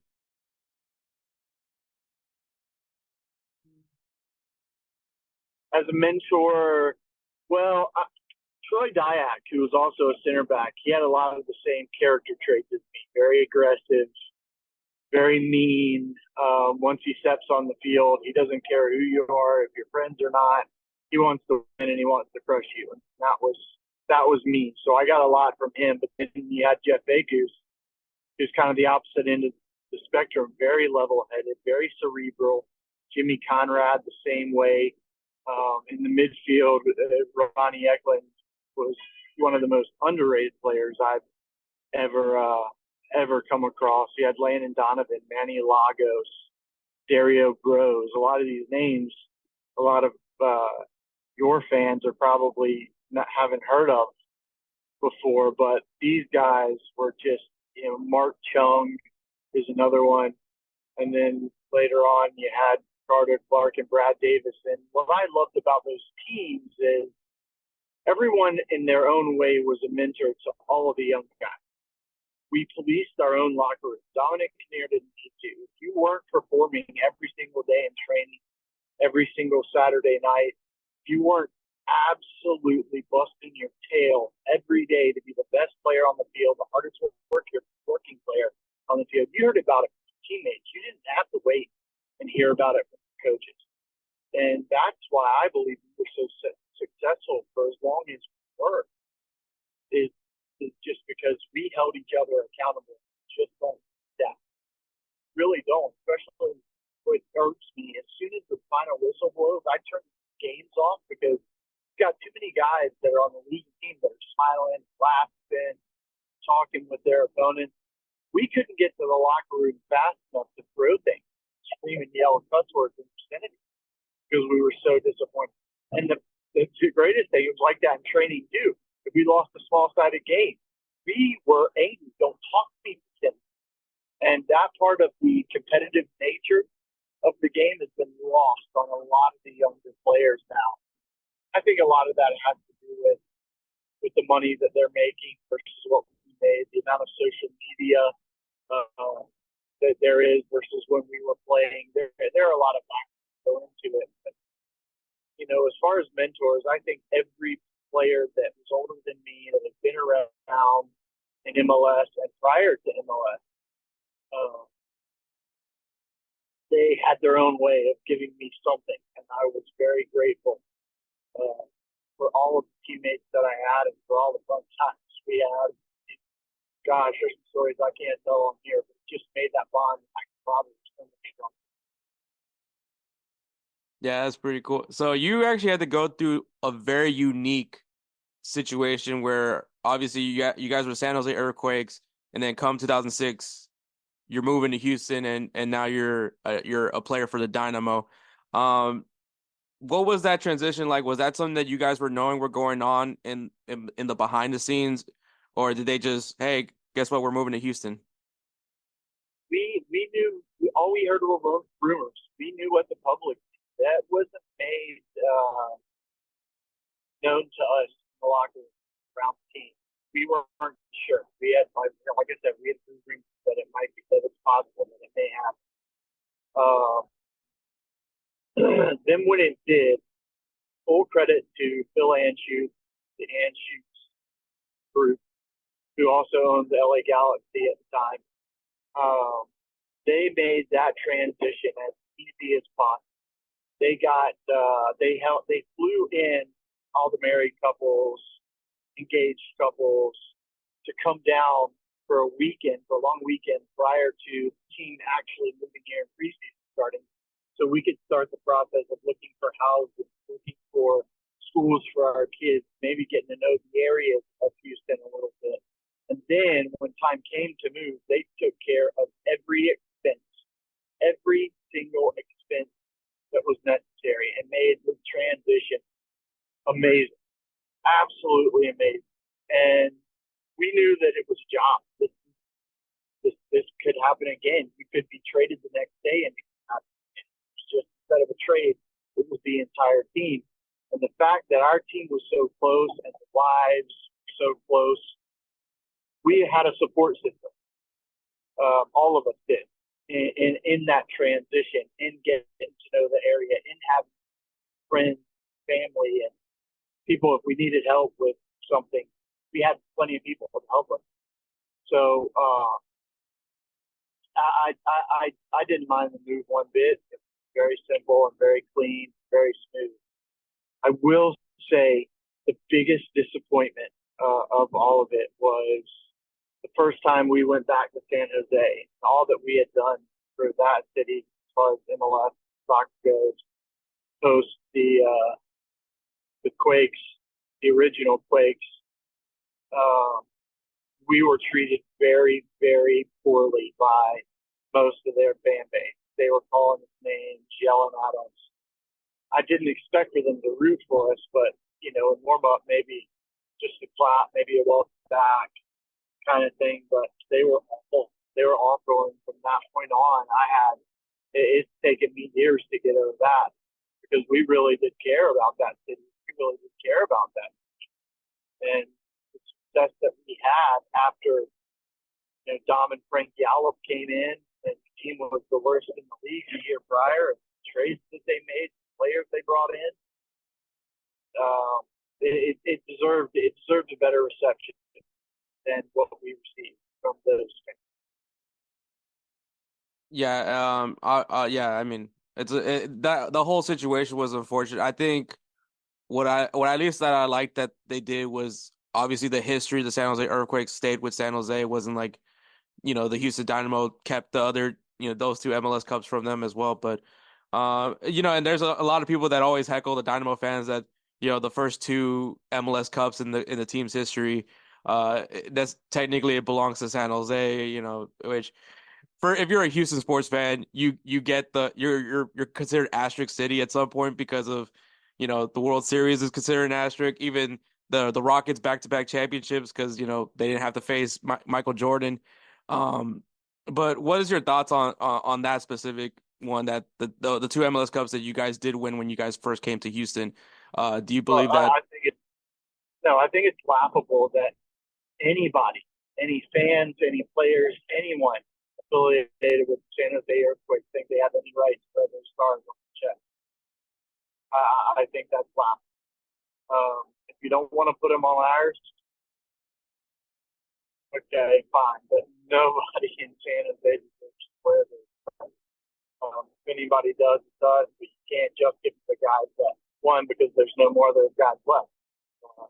So that's I can see the argument on both sides, but the one that outweighs the other is certain. Those are Houston. Those are ours.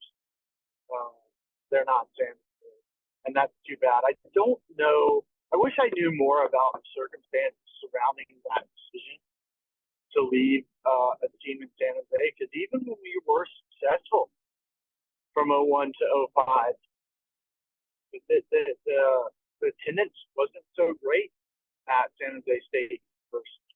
So I was a bit surprised because MLS was starting its moves to the markets where they knew they would get good attendance and start helping teams make money, help the league make money, improve television contracts, get more games on TV, work towards making it a mainstream sport, which I believe 100% it is now in the United States. That's not easy to do when you have those other sports.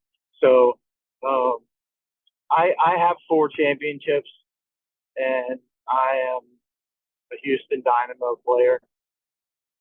I'm not a San Jose Earthquake player, but they are doing San Jose. I will say San Jose is doing a 50th anniversary celebration this summer, and I am going to attend that if possible. My plan is to attend that, to be a part of it, because at the end of the day, it is the history of soccer in the United States. There's a lot of very rich history there. Yeah, definitely. I don't think you can talk about MLS history without the San Jose your periods, San Jose Earthquakes, for sure. Obviously you've had this amazing career going into the MLS. You obviously recognize being a member of the North Carolina Soccer Hall of Fame, being that physical presence in that back line. But obviously, there's always that moment that you understand that it's kind of time to move on from the game. And for you, what was that essentially for you where it was time to hang it up?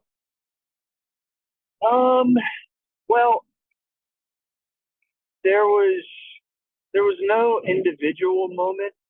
It was a compilation of things where I realized that my career was coming to an end, and you have to be opportunistic in Major League Soccer. I think if anybody can tell you that, it's Taylor Twellman. Given, unfortunately, I hate that Taylor Twellman didn't win an MLS Cup and had to end his career early with 99 goals because of his concussion issue. But look what he's turned that into. And I felt that I didn't want to miss the boat on that. And Chris Canetti was kind enough to offer me a couple different jobs with the Houston Dynamo, as one as club ambassador. So I did a lot of public speaking, charity events, that kind of stuff. He and James Clarkson offered me the assistant director's position for the Dynamo Youth Academy. So I did that for a little while. And then obviously the television, which I did for 11 years, the broadcast. And that was a lot of fun. Well over 300 games. And that's something I thoroughly enjoyed. So I wanted to make sure that I took those opportunities because I needed to make sure that I'm looking at my future and not just the present. And that's something a lot of professional athletes don't do. They can't see the forest through the trees. It's just right then and there. And you really need to be able to look at the next year, the next 5 years, the next 10 years. When you did try on different hats after your retirement, what would you say was probably the tougher transition? Was it the coaching side or was it more so going into commentary? Oh, it's definitely the coaching side. The commentary side, everyone thinks you just need to know the game. Well, you need to know how to present the game because a lot of guys nowadays, and I'm not going to name any names, but guys that have very high-profile jobs, that have high-profile names and high-profile history as American players are very, very poor at the color analyst job because they basically just simply repeat what the play-by-play analyst says, and they tell you exactly what you can see with your eyes. My goal always as a analyst was to pick out, especially on replays, things that your normal everyday soccer fan wouldn't look for, wouldn't notice. And all of a sudden, after 4 or 5 of these, let's say there's a run on the far post that begins at midfield that nobody's really looking at, but it's huge and it's super important to why a goal was scored and a counterattack. Those are the things I try to point out. I say, don't watch the ball, watch this player, watch their movement, and talk about why a goal was so important. That was, and I credit Glenn Davis with helping me out with that a lot. He really helped me with that. But knowing the soccer part, there's plenty of guys and girls out there that know the soccer part. There are very, very few that actually know how to present it the way an analyst should present it. So that one was, for me, the easiest, the most fun, and but I enjoyed all of the hardest was easily youth coaching. Again, everybody says, well, you know the game. That's the easy part. Well, yeah, I know that is definitely the easy part. But when it comes to putting ideas into into something that can be understood, comprehended by youth players, and then applied, that's very difficult to do, especially when you get kids that are 14, 15, and 16 that have maybe not been taught the correct way to do things or the correct way to see things. There's no one correct way to play the game, but there are different philosophies that cover every single style of play. And those are the things that when players get those bad habits, they're very tough to correct. So the coaching part was very difficult. I really enjoyed the ambassador part because I'm a people person. I like to talk to people, no matter who they are, where they are, what they do. I'm just a simple man, and that was fun. And now I'm doing none of those things. No, I definitely can relate to that to that one right there. Obviously, I think especially now with social media having its presence in the game, I feel like the Dynamo definitely tried to do a lot of things in the earlier years, especially with YouTube. And obviously, one of my personal favorite projects that the Dynamo ended up doing was the Eddie Robinson show. I think that was kind of one of my favorite, personally, my favorite thing. It was just being able to see, your perspective on things that are currently going on in the game. And it's always also kind of a like crazy flashback to me knowing that it was you and Sebastian Salazar, and now seeing where he's at now in his career. But how was that reached out to you? How did they approach you about that, the Eddie Robinson show? They just asked if it'd be something I would be interested in. I said, absolutely. Another thing that former athletes going into television have to face is that people are reluctant to be honest and truthful with them if they're bad. I was not good at television, and it would have only taken a couple of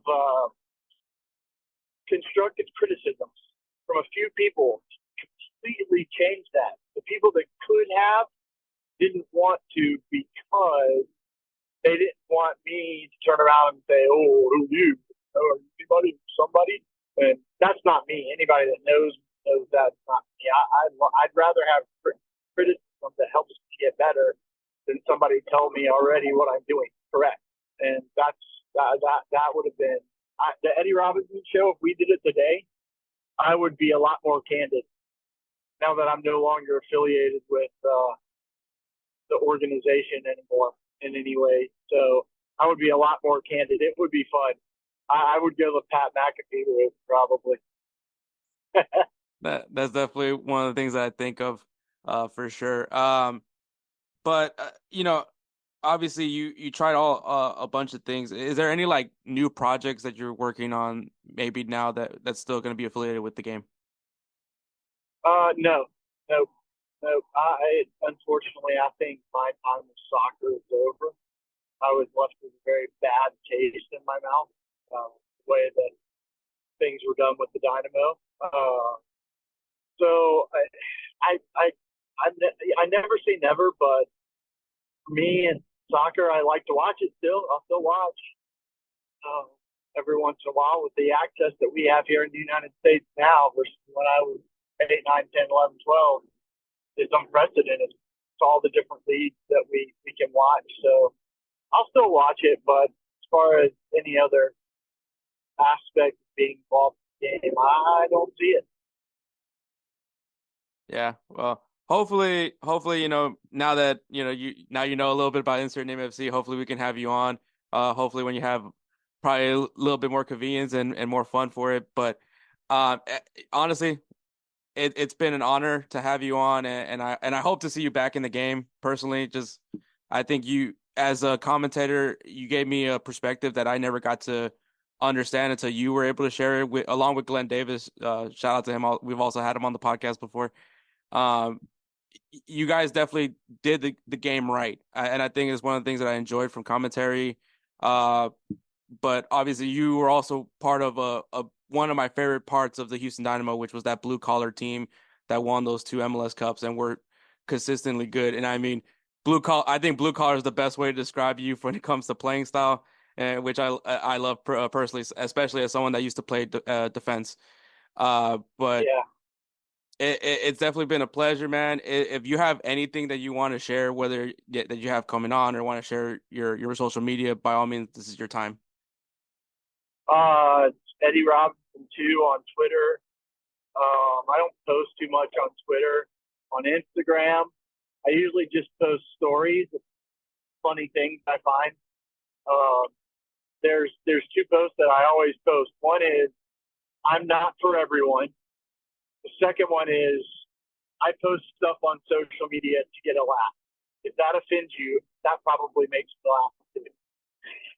So, you know what you're going to get from me when it comes to that. There's not a lot of soccer stuff anymore, though, but fun time and a little bit of food here and there because I'm a big food fan. So, if you want to have a good laugh, please engage with me. Talk to me. You've got my contact info. I'll come on anytime you guys want to talk about anything. Like I said, I still keep up with the game. I still watch the game. So if I've done well enough to pass the test and you want me back, let me know. Oh, you definitely passed with flying colors, man. Thank you so much, Eddie Robinson, everybody. And we'll keep moving on with the rest of this podcast. So, Eddie Robinson, thank you so much for your time. I know time is very valuable. So I always appreciate that. But thank you once again. My pleasure, man. Thanks for having me. Righteous Felon Craft Jerky is the official jerky of Belly Up Sports. For over a decade, Righteous Felon Craft Jerky has led the American meat snack revolution by concocting delicious, adventurous, U.S.-sourced jerky recipes for uncompromising carnivores across the country. With 15 different flavors to choose from, Righteous Felon has all jerky lovers covered, and by using promo code BELLYUP, you will get 15% off your purchase at RighteousFelon.com. Do your taste buds a favor today and rip into a bag of Righteous Felon Jerky.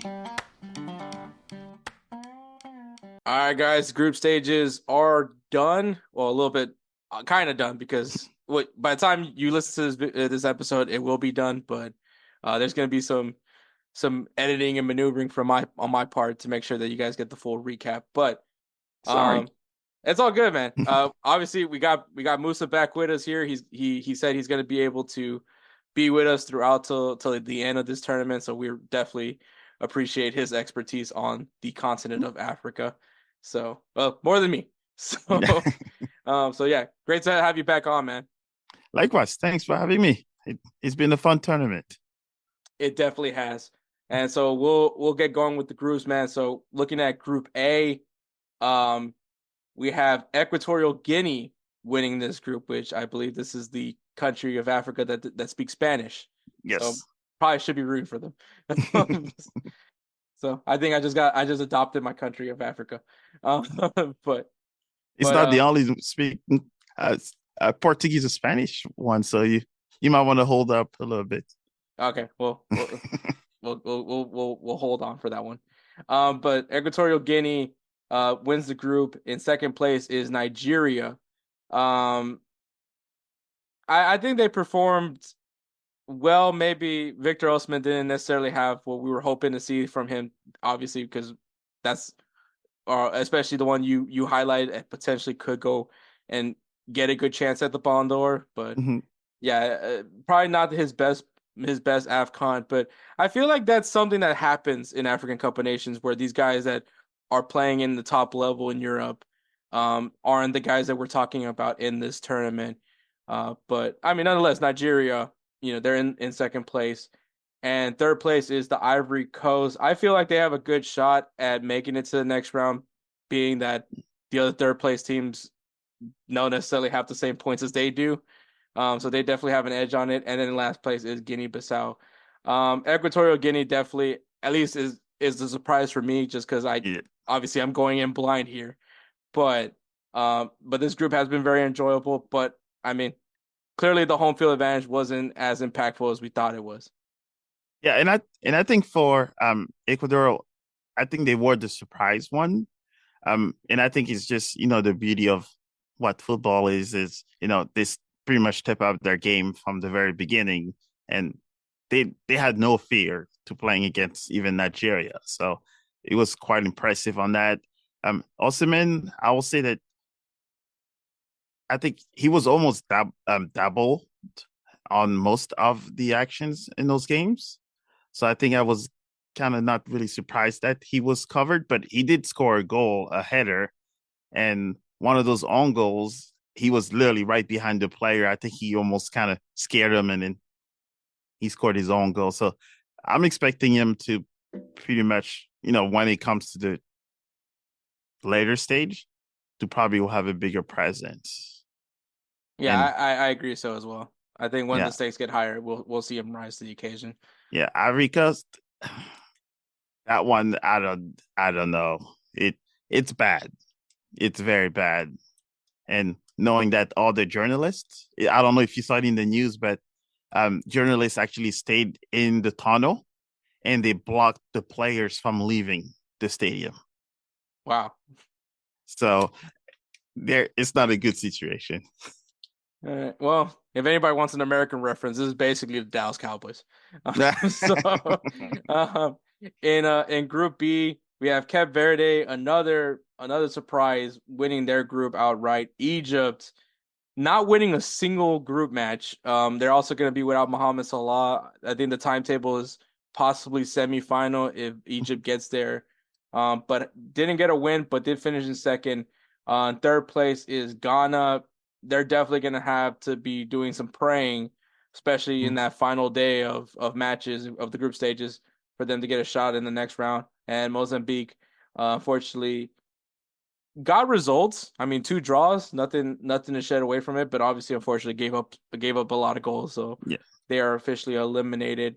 I did say the bar was low in Ghana. I didn't sugarcoat that, but I think props to Cape Verde. I definitely the only country to record wins in this group. I don't think anybody saw this coming. But what are your thoughts on Group B? Another Spanish-speaking country, so that could be another one. And Ghana was not too big on them, but I think they messed up Mohamed Kudu's future, year, because he was having on fire.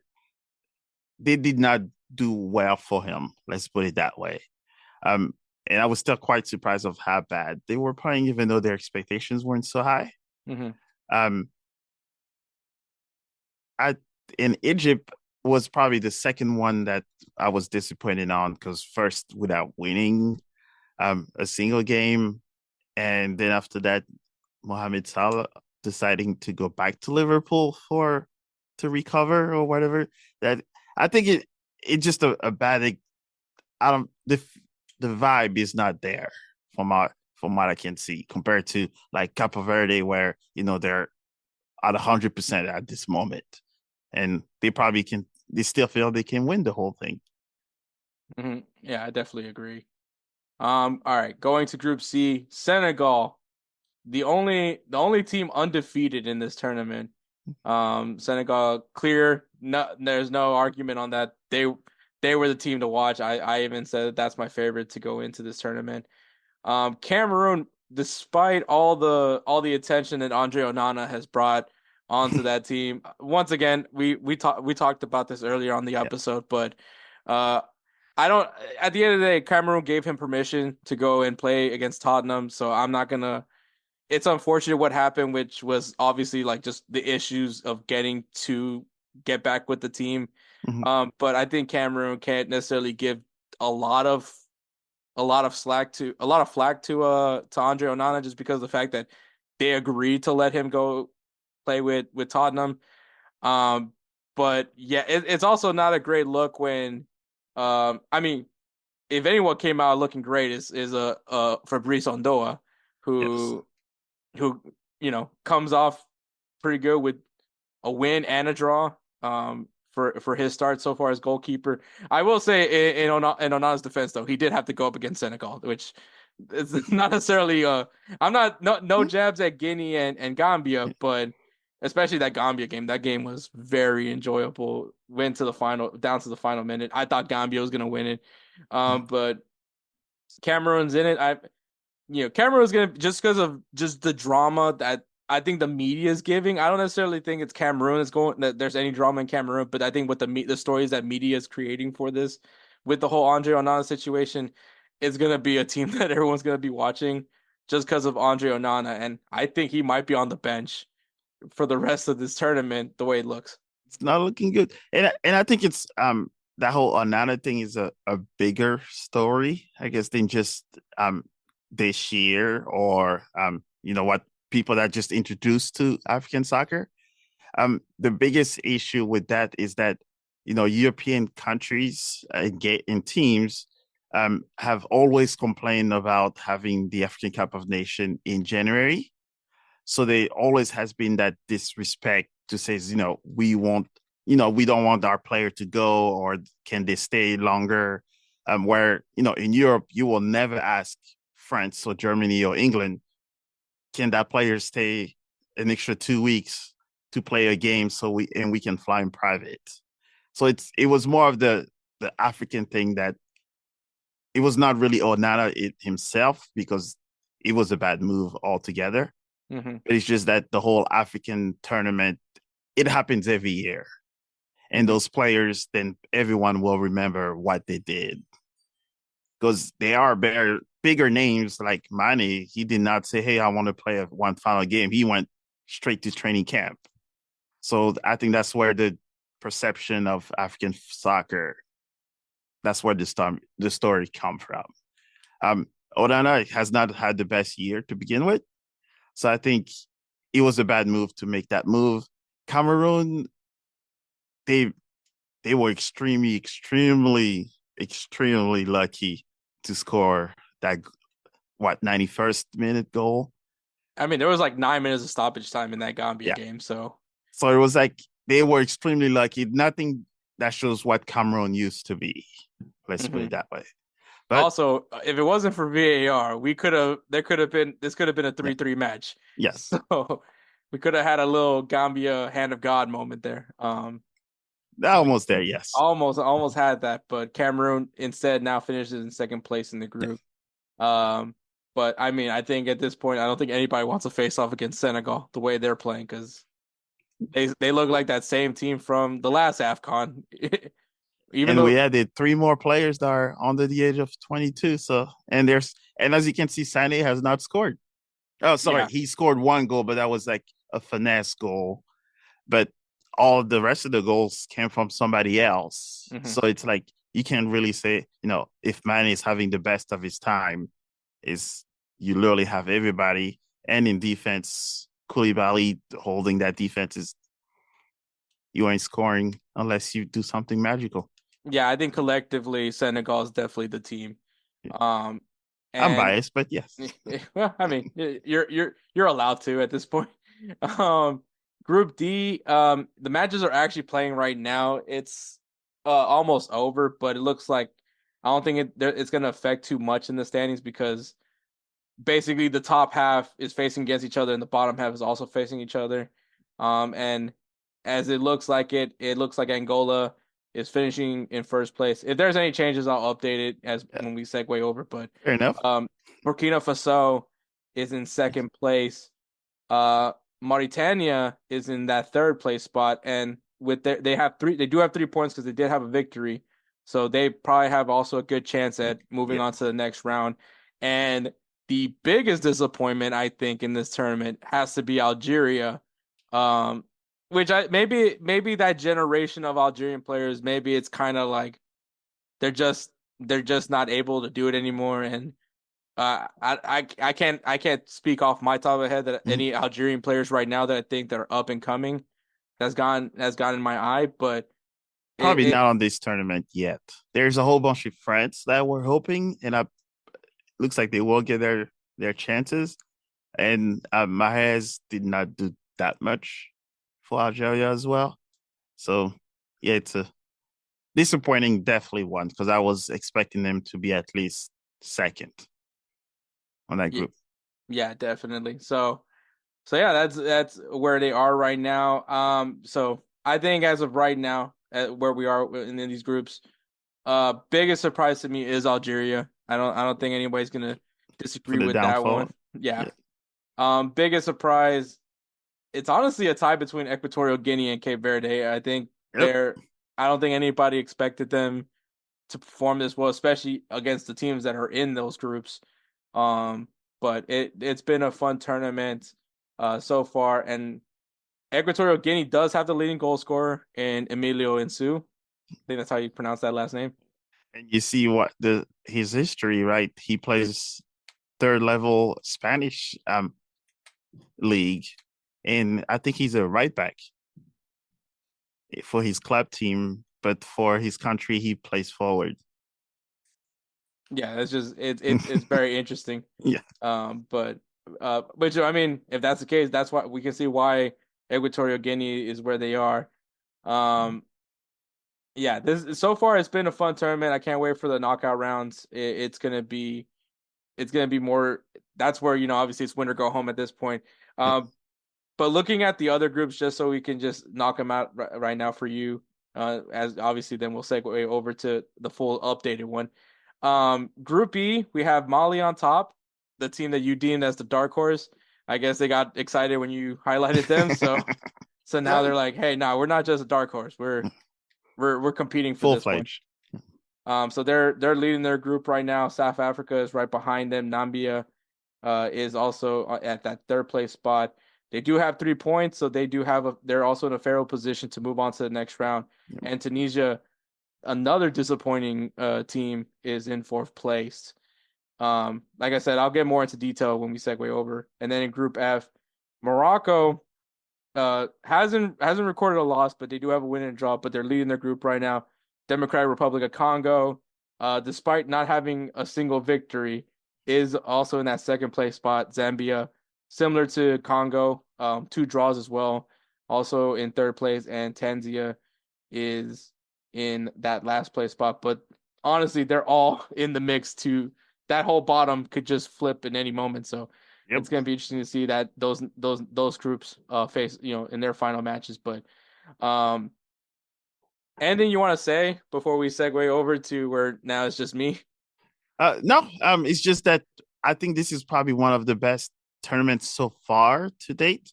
Maybe 2 or 3 that are much better, but knowing that every single team that even have a draw has scored more than a goal, which is quite impressive. So there's not much to complain about at this moment. All right. So we're going to go ahead and segue over to me. I might have tried to recruit somebody to come and join as well. But Moussa, thank you for coming on. I know this is a brief one, but we're definitely going to see you a little bit. We're going to see you a lot more as this tournament continues. But go ahead and tell the good people where they can find you. All right. Same thing, Mo Football STL and Mo Football TV on all social platforms.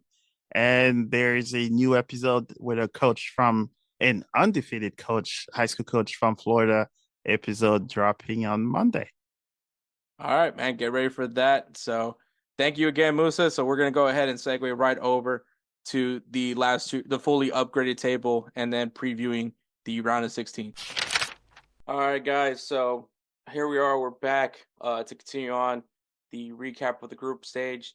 So Group D did say exactly the same. Angola does win the group outright with 7 points. Burkina Faso finishes in 2nd with 4 points. Mauritania does finish in 3rd with 3 points, and I believe that they're actually going to advance to the next round. And Algeria ending that group in last place, being a massive disappointment. But all right, Group E, Mali, which was Moussa's pick for dark horse, ends up winning their group with a win and 2 draws, with giving them 5 points to win out the group. South Africa finishing in 2nd with 4 points. Nambia also had the same number of points as South Africa with 4, but falters due to goal differential. But they're in 3rd place, and they will be advancing as well to the knockout round. And then Tunisia finishing in last place, so they are also out of there. So they will be out of the tournament. In Group F, we have Morocco winning the group with 7 points. The Republic of Congo finishing in 2nd, not recording a win, but not recording a loss either. So 3 draws to get them into the next round in the tournament. Zambia is unfortunately out in 3rd place with only getting 2 points, and Tanzania also only able to collect 2 points, and they are out of the tournament as well. So that is the knockout round. Going into the round of 16 now.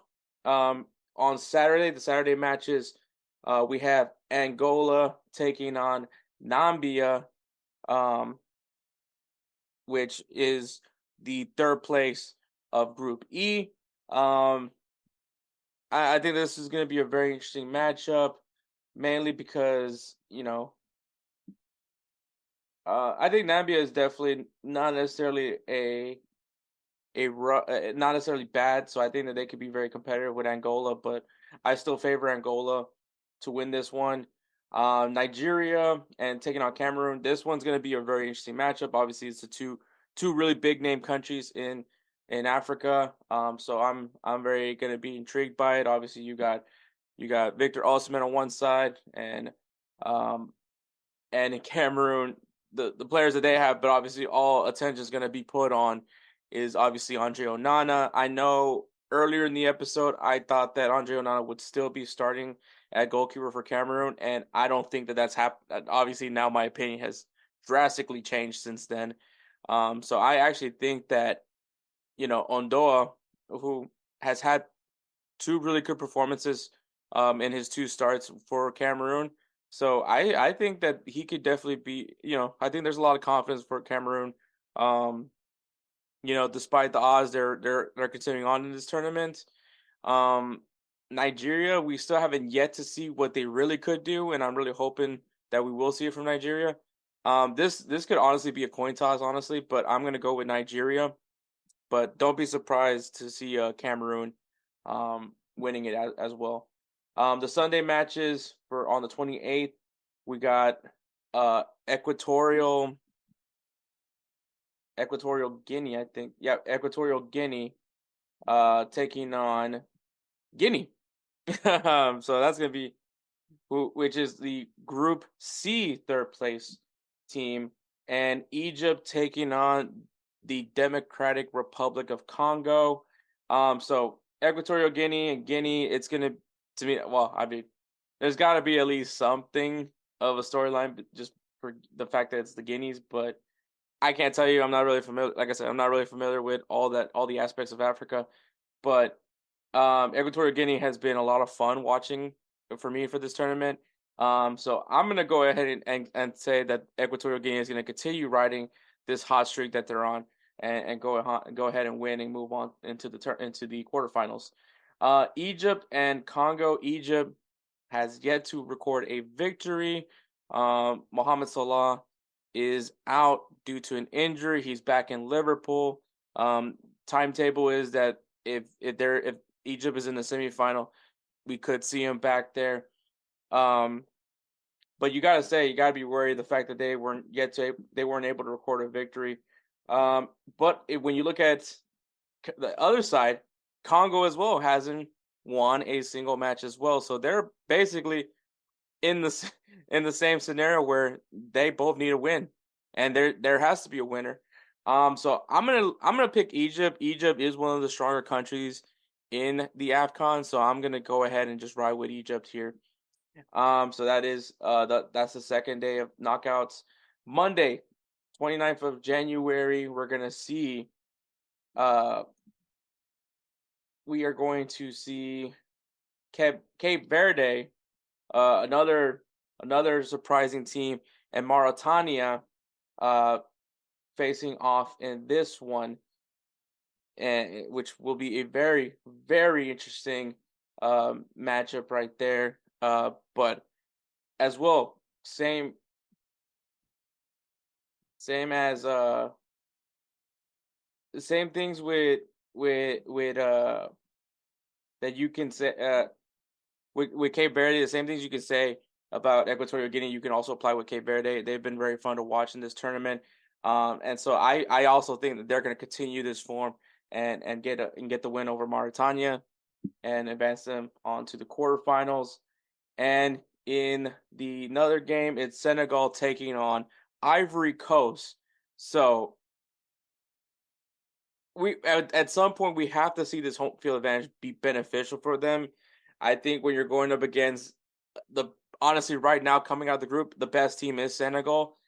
Do I see them beating Senegal? I do not, but I would say if there's a time for that home field advantage to kick in, this is probably the match to do it. I don't think it's happening. I think Senegal handles Ivory Coast fairly well. So that's who I think is moving on to the quarterfinals. And then the last days of the knockout matches, Mali taking on Burkina Faso. At least that's what I think it is because they're giving me initials. Yes, Burkina Faso. Mali and Burkina Faso. I've actually been enjoying Burkina Faso.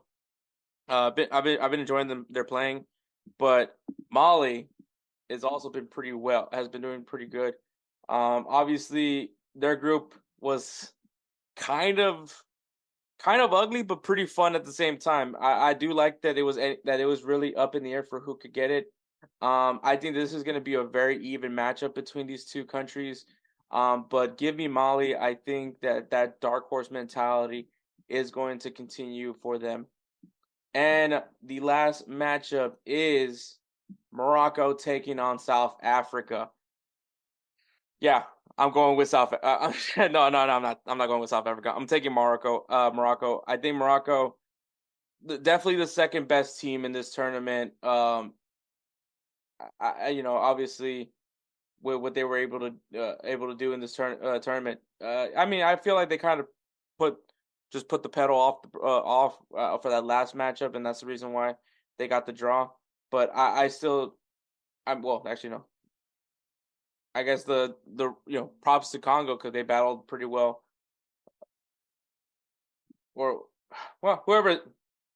Yeah, actually no, it was probably Congo, but yeah. So, give me Morocco. I don't think South Africa is gonna play well against Morocco. I think Morocco. We're gonna see why Morocco is the team with the target on their back. So those are my predictions, man. I can't wait. Like I said, next week you will see uh Moussa join us again to continue covering the African Cup of Nations. So, but yeah, that is the African Cup of Nations. We're gonna go ahead and take a break, and then we'll go. Actually, we'll not take a break. We'll go just segue right over to our players of the week. All right, we're back. I want to thank Eddie Robinson for coming on for the podcast to interview. Great interview, by the way. So much fun. Need to get him back on on another day because I feel like there's so much more to talk about with him, and definitely would love to bring him back on. And also thank you again to Moussa to come in and talk AFCON. It's just really great to learn about the game from him. He knows the continent very well, so definitely sheds a lot of light for me over there. But all right, Players of the Week. Players of the Week is brought to you by In the Clutch. In the Clutch is an amazing clothing apparel company that is partnered with the Players Associations of Major League Baseball, Major League Soccer, National Basketball Association, National Football League, and does some other really cool designs as well. Does some retro looks, NCAA. You're going to find it there for you. Shout out to the Houston Astros, by the way. They just signed Josh Hader, one of the best closing pitchers right now in baseball. And In the Clutch did just drop their Haterade shirt, which is now an Astros edition one. So if you guys want to go ahead and check that out, especially if you're an Astros fan, I know there's not that many that listen to us that are, but there's also definitely someone there for your team or for your favorite player. And once again, it does go to the players, which is the best part of it all. So if that doesn't help you even more, if you guys use our code InsertName at checkout, it'll save yourself 10% off your entire purchase. So once again, InsertName, checkout, intheclutch.com, save yourself 10% off your entire purchase. But Edward, who is your player of the week? All right, so my player of the week is actually, and it's actually Ferran Torres from FC Barcelona, who scored a hat trick and an assist in Barcelona's 4-2 win against Real Betis. Ferran Torres became the first player since I think it's Lionel Messi, to score a hat trick for Barcelona. He is also the first player to score a free kick goal since Lionel Messi. Yeah, and you would think you would think it would be like Lewandowski to do this hat trick. Yeah, and that guy was literally the leading goal scorer last year too. I know. That's what I'm saying. I was like, man. So where do you fall in line now, or do you feel like if you continue to slander Ferran Torres, he's gonna keep playing well?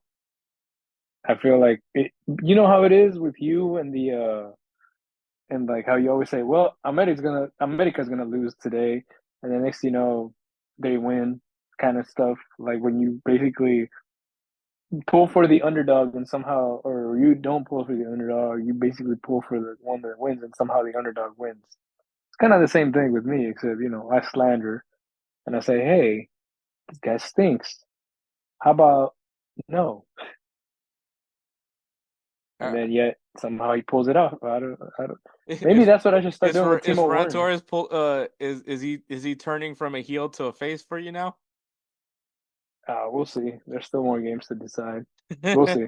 Okay. All right. Fair enough. Maybe I got to do that with Timo Werner. Then maybe he'll do the hat trick.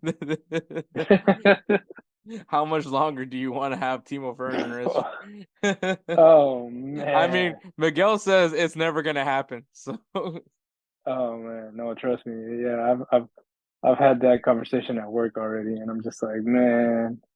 I was like, Oh, so, I'm even doing this like where I'm like, you know what? Like, just Timo Werner, just do it. Well, one game. You don't wait, have to do it. they're really often. roasting you at work? No, they're not roasting me. It's more Oh. of like, man, this is just not believable for him to be doing that. And I was like, yeah. I was like, well, I have hope. I have hope. And then I'm like, I'm slowly False dwindling hope. the hope. Yeah, pretty much. Slowly dwindling the hope down. But all right, congrats to Ferran Torres. Maybe this is the year. This is your year to change Edward's mind. If Ferran Torres somehow wins the Roosevelt Spencer Player of the Year award, that's gonna be crazy. But so far, I think he's only had one nomination. Well, I mean, this is the new year, so yeah, it's only one nomination so far. So far. All right, so my Player of the Week is Steven El Shaarawy, which in the game where now, so you guys don't know, obviously you guys do know because we literally just talked about Jose Mourinho being fired, but taking over is, dang, I'm drawing a blank on the name. He's a Roma legend.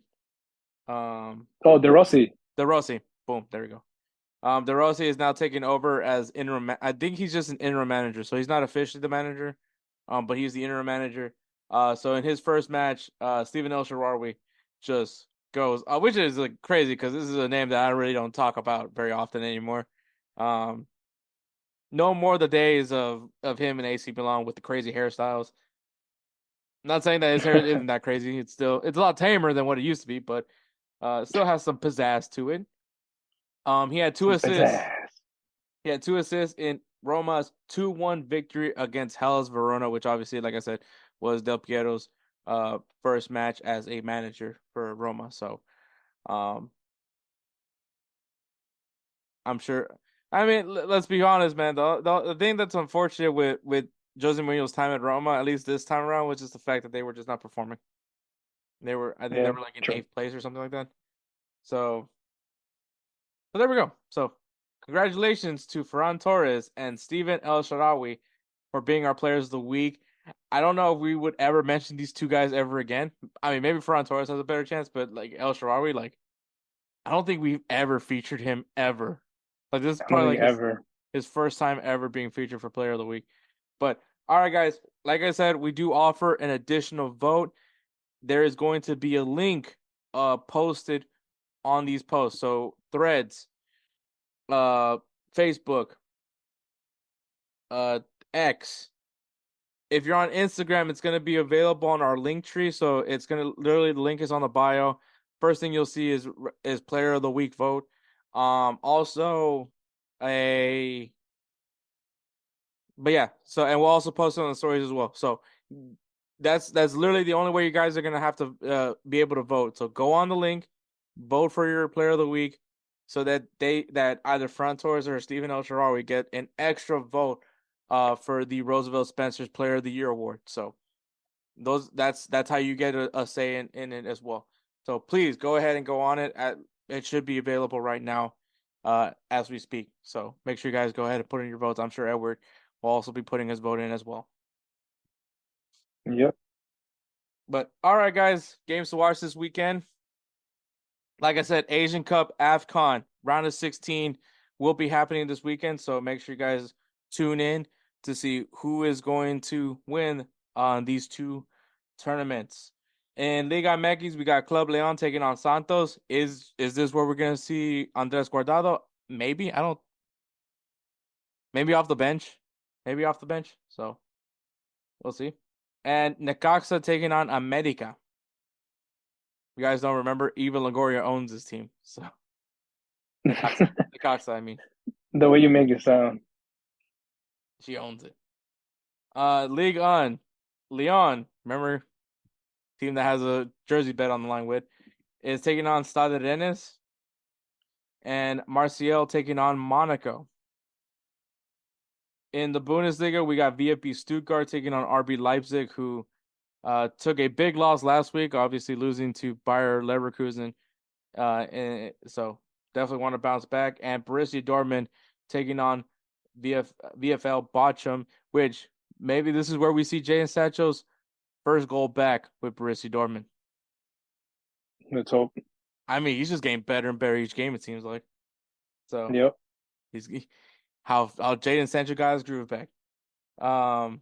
Serie A, Lazio versus Napoli.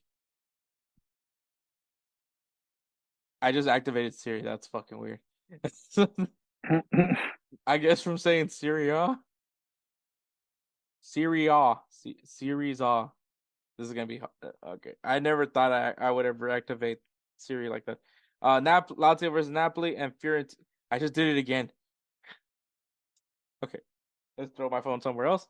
Fiorentina versus Inter Milan. In La Liga, we got Las Palmas taking on Real Madrid. We'll see how they rig this game up. And Atletico Madrid taking on Valencia. Dang, my eyes are getting itchy right now. In the English Premier League, there is no English Premier League matches, but there is the FA Cup. We got Chelsea versus Aston Villa and Tottenham versus Manchester City. So some juicy matches going on this weekend. This is not all the matches that are happening this weekend, but if you guys don't know what to look for, well, here's a good beginner's guide for you guys. So we're going to go ahead and take one more break, and then we'll wrap this show up with a five-a-side draft potential biopics. Hey guys, this is Hector from the InsertName FC podcast, here to tell you guys about Canadips. It is a great tasting, superior alternative to traditional dip using CBD in a way that is radical, enjoyable, and effective. It comes in 5 core flavors: wintergreen, mint, citrus, mango, and American spice.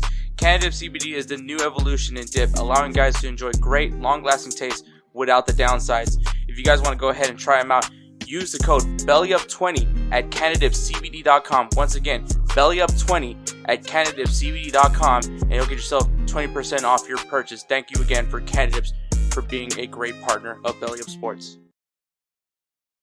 All right, guys, five-a-side draft. The topic is potential biopics. So, movies based on, do you want to say somebody's life or based on true events? I thought it was a biopic, as in like somebody. Okay, so based on somebody. Mm-hmm. All right. Once again, I'm not going to tell you guys the inspiration for this because once again, I don't want Edward. I don't want Edward to take my pick. So I'll say if I do get to pick the person I'm hoping to pick, then I'll say the inspiration for this, but we'll see. I would definitely say this if Edward doesn't pick it, it's definitely gonna be my number one pick. So, but all right, Edward, five-a-side draft, potential biopics. Okay, let me rephrase this. So biopic, as in like you got a movie star who's portraying a person, or are we doing like a biopic, kind of like documentaries, kind of like the Beckham documentary? Portraying the person. Okay, fair deal. All right. So first pick, and the only reason why I'm doing it is because like it's just he's a weird dude, but he's doing a lot of things that a lot of people wouldn't even think of doing back in early 2000s or even in the 90s. And now he's doing something that everybody would see movies of back in those days. Elon Musk. Like he's got a lot of money. He's wealthy. He's taken care of, but he's also doing a lot of things with that money. And I mean, think about it. He ended up buying out Twitter, which not a lot of people could say, hey, I went ahead and bought this social platform. What do you got? Like, I mean, not a lot of people can say that. He's doing all this space stuff going on. I'm not saying, oh yeah, I'm going to be number one to stand in that rocket. Oh, hell no. Don't want to end up like the people, in the ocean talking about like, I'm going to go ahead and play with the PlayStation controller and try to control the rocket. Well, no. knowing Elon Musk's involvement with space, obviously being that he's the owner of SpaceX. I feel like you could feel a little bit safer knowing it's him.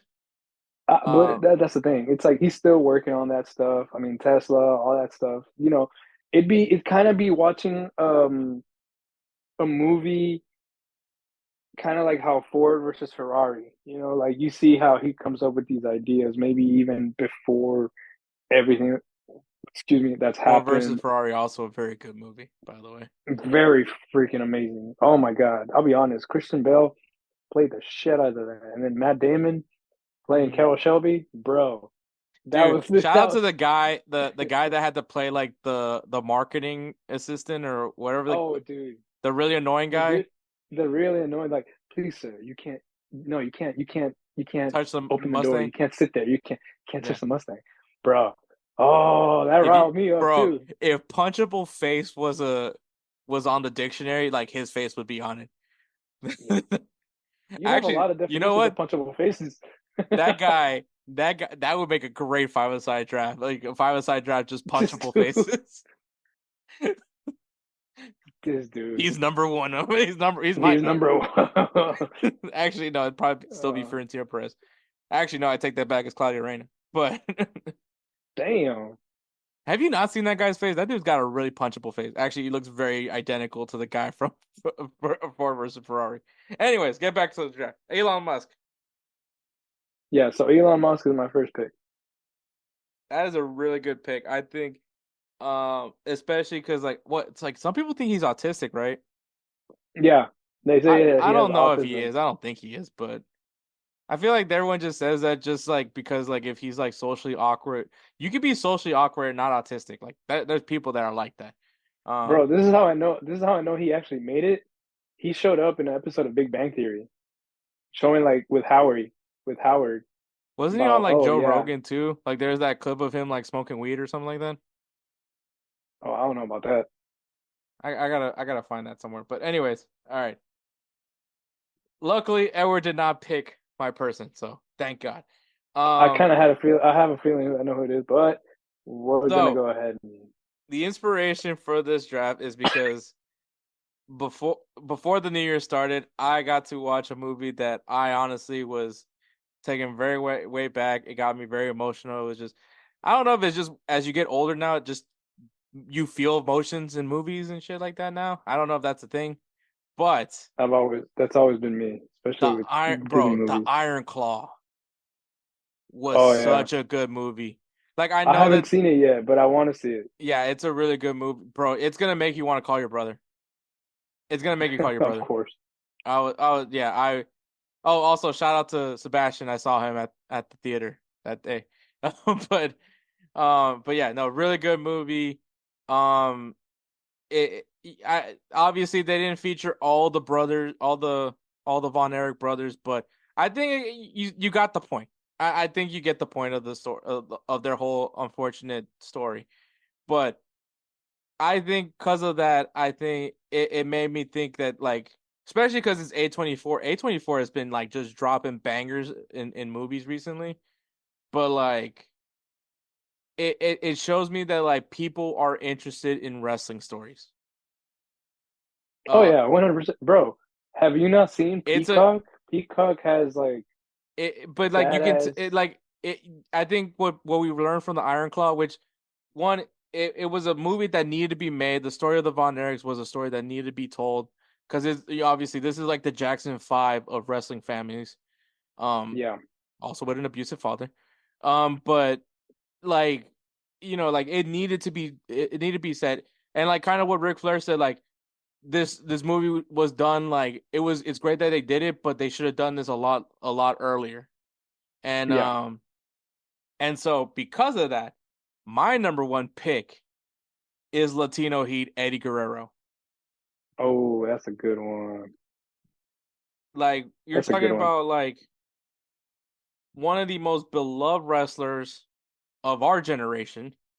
Um just an amazing underdog. I guess maybe not really an underdog story because obviously like he comes from a very prominent lucha libre family, but like Yeah, obviously he had to grind, right? Like he had to make his way to get to where he was, because I mean he didn't win the WWE championship till like like to the early 2000s, I think. Early 2000s. So, like, yeah, for him to have that moment, the only issue would probably be like it's just that like maybe some people are not ready to see Chris Benoit, but I mean, but that would you be can't also tell Eddie Guerrero's story without Chris Benoit. Maybe you you just don't have can't. to talk about what happens after. But if you guys don't know, just Google Chris Benoit. I'm not gonna tell you guys. Um, No. so, but yeah, like this is probably would be an amazing story. I think that there's gonna be a lot of great scenes that you can do with him from his time in Japan, obviously his time with WC. He was in the freaking Monday Night Wars. So like Oh yeah, so I think like you could definitely do a lot with his career, his his addiction, his battle with drug addiction, his finding God. Like there's like a lot of elements to Eddie Guerrero's life that I think would make a really great story. Well, it is a great story because it's his life, but like would make a really great movie to do a movie on Eddie Guerrero. And I think like especially because now for you and me now that we're adults, I think for us we would cherish it a little bit more, especially because it's a guy that we grew up to love. Um, yeah, I think when Eddie Guerrero won the WWE Championship, it was just a statement of us as Hispanics, as Latinos, to see one of yeah, our own be considered the top guy in WWE. And I know I know people say wrestling is fake, which it is, but like to be the title holder is a very big thing because the company is saying like you're good enough, you've worked so hard that we know you can carry this company because yeah. you're now the face of the company. So it is very sentimental, and I think that his story, I would be crying a lot. I know for a fact that I would be. So, also Chavo Guerrero has been like hired to do a lot of these wrestling movies as like the on-site expert. Like he did Iron Claw as well. So, it's gonna be really emotional for him to like having to see his uncle be portrayed. But I think he would definitely want to do it and do it right. Yeah. So yeah, my number one is Eddie Guerrero. Number two, I was about to. Sorry. Can I oh, cut you off on that one? yeah, go ahead. I feel like and as much as I hate to say it, I think the best person to portray Eddie Guerrero would be Dominic Mysterio. No, it's gonna be Pedro Pascal. Oh God, no. Like I would say Pedro Pascal looks more like Eddie Guerrero. Think about it. Think about it this way. Pedro Dude, Pascal is tall, bro. he's not ready to act like that. No, but I'm saying like Pedro Pascal is tall. Maybe young Eddie Guerrero. But no, I wouldn't. No, I'm saying Pedro Pascal is tall. Remember, Latino, he was short. He wasn't a tall Was he dude. really short? Like He was. okay, Look, so Google like it. Google him. Google. He was either 5'6" or 5'6", I believe. 5'6", 5'5", because he was only taller than Rey Mysterio by like maybe a few inches, not a lot. let's see, Eddie And I Guerrero's height. believe maybe he's like 5'8", 5'8", 5'7". He was just really He's stocky 5'8". too. Okay, he's 5'8". 5'8", yeah. All right, but Pedro Pascal, the I reason think. why okay, we're talking about a fucking movie. But like Hey, you gotta be accurate with it, bro. really? Because he's okay. Well, Pedro Pascal is 5'11", but like really because like Zac Efron's 5'8", portraying a 6'3", freaking Kevin Von you gotta Erich. see who. So Yeah, but you gotta. and then you have a figure, 5'6" Jeremy Allen White playing a 6'3" Kerry Von Erich. So I think as long as the actor is good enough, they can move on. Freaking, we're seriously gonna say we want accuracy when Hugh Jackman plays Wolverine? Hey, Hugh Jackman was the Wolverine. All right. A very tall Wolverine. Wolverine's like 5'5". Yeah, but he was hunched over, so it made him look short. No, they did. They gave like Fox and Fox Sony or whatever the hell did the X-Men movies.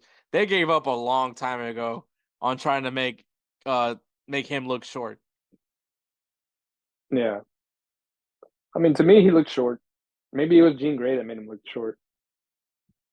They didn't do that good of a job. Nah, the actress, she did She did her like look like she was taller. Maybe because she was skinnier or something. Yeah. Anyways, but that's my not my number one pick. I no, Dirty Dom. I don't think necessarily has the acting chops for that, especially for like the importance of that role would be. So, All right. Okay. my number two, and okay, so like we've been seeing a lot more racing movies. Oh, Maybe not son of a bitch.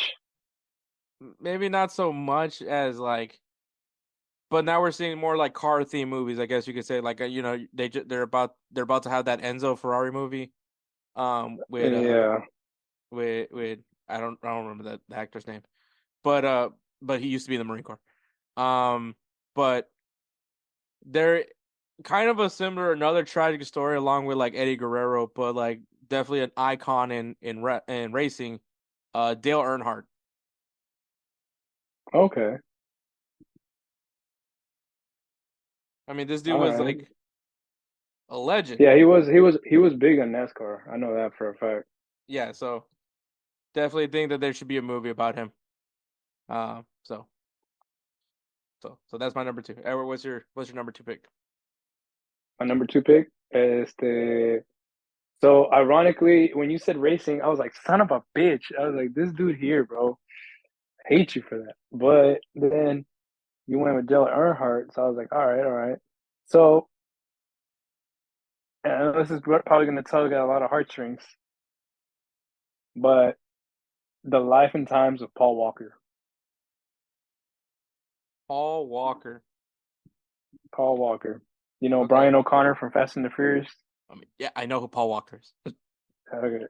But anyway, so Paul Walker, I mean, you got to think about it like He's the quarterback. He's the guy that broke his knee in Varsity Blues. Yeah. But I mean, you got to think about it as a movie star, for him not to get like revved up in like all that drug stuff, especially like around that time. You know what I mean? Like around his time, especially being young. You know, he didn't get wrapped up in all that, like a lot of the shit that a lot of younger stars do. And he actually made it out successful. He made a lot of contributions, um, a lot of foundations, stuff like that. He would even auction off some of his own stuff, so that way, like he would have money for his own foundation. He created his own foundation, and like it's still going. You know, so it's like it would probably be kind of in the same way as Ford versus Ferrari kind of stuff. Yeah. You know what I mean? Like it would probably the ending would be the same way where, you know, what was like Christian Bale's character. Oh, God, I can't remember his name for the life of me. From Ford vs Ferrari? Yeah, Ford versus Ferrari. Basically I don't the remember British his name off driver. the top of my head, but he was the mechanic and the driver. He was the British driver, and you know, everybody as soon as that car hit, everybody knew, like, oh hell, you know, like everybody knew, like, damn, it just hit home something. And I was like, I don't know if that would be included or not, but I feel like if you really want that major impact of a biopic like that, I'm pretty sure. I feel like what they would do would be probably similar to how they ended American Sniper. Oh yeah. Where like they just show him leaving, you know, and then like they, you know, just fade to black and then say what happened. Yeah. So I think that would probably be what they would do, but because I mean, or like I mean, we're seeing now that there's people that don't mind, not say don't mind it, but are willing to at least try to make that scene happen because of the significance of what it was. But yeah, Paul Walker would definitely be a good one. It'd be interesting just to see like who all would be playing like the actors around him, like who would have to be Vin Diesel. I know. So who would have to be what was his name? Bubba Ray? Or Bubba Ray. The guy from Varsity Blues? Oh, the Billy what's Bob. his name? Billy Bob. There you go. Billy Bob. R.I.P. to him, by Yeah. the way. But yeah, no, so. All right, Edward, what's your third pick? My third pick, and I'm going into sports on this one. Kobe Bryant. Ooh. Kobe Bryant. That man deserves a biopic. That man deserves it. He's done so much. I feel like Dude, he has such a unique life he has. That's what I'm saying. Because he got drafted out of high school, but then he also lived in Italy at one point. Yeah. Like, yeah, So this it's dude. like, Bro, I mean, think about it too. Like, much to put in a would movie, probably though. I would no, hate but to that's be the what I'm guy to saying. edit that. You don't know, like when he got his deal with with Pepsi, when he was doing the Pepsi commercials, he'd probably be having Messi around. Mm-hmm. You know, and then him hanging out with Messi, going to Barcelona, going to all the meet and greets with like a bunch of great superstars. More than like for sure, they would probably put maybe they would even start it off like that Olympics where the USA team was like they didn't play really good at all. Like they did not play good at all. And Kobe was the dream team. Yeah, the dream team. Yeah, the dream team fell when they fell off, and then all of a sudden Kobe was like, "No, we got to win this. Like this time we got to win this."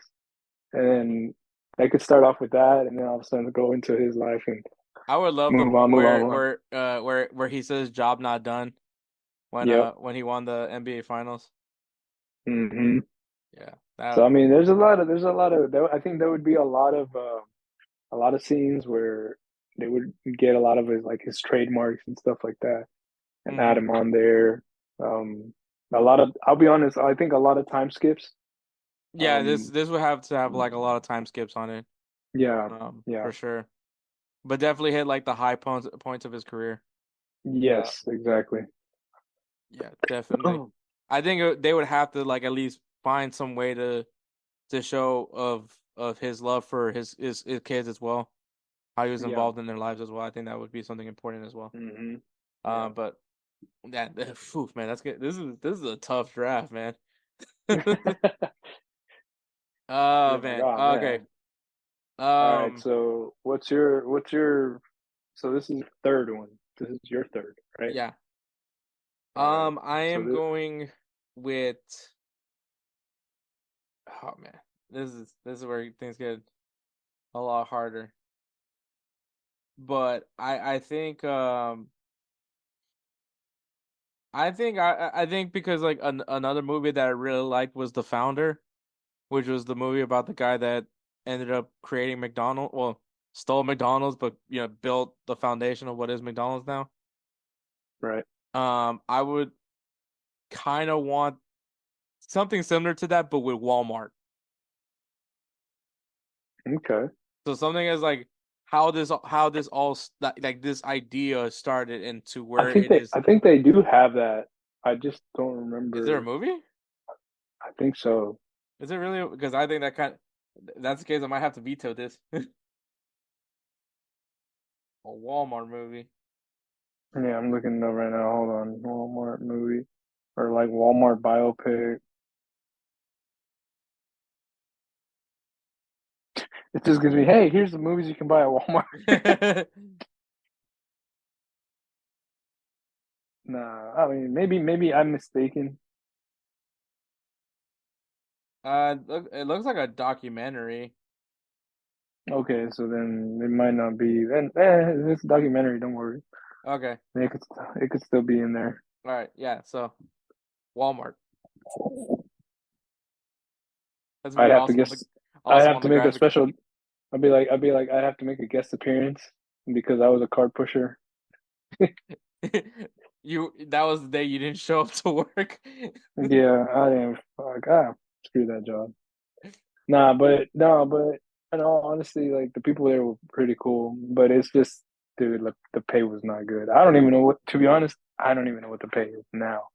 It's probably gone a lot higher now, but I'm sure. Well, I don't know. Maybe not for part-time work, but definitely probably for full-time. Yeah. But because I hear a lot of good things about the benefits of Walmart, like benefits program. Okay. All right, number 4. hmm I'm gonna go with Stan Lee. Ooh, very nice.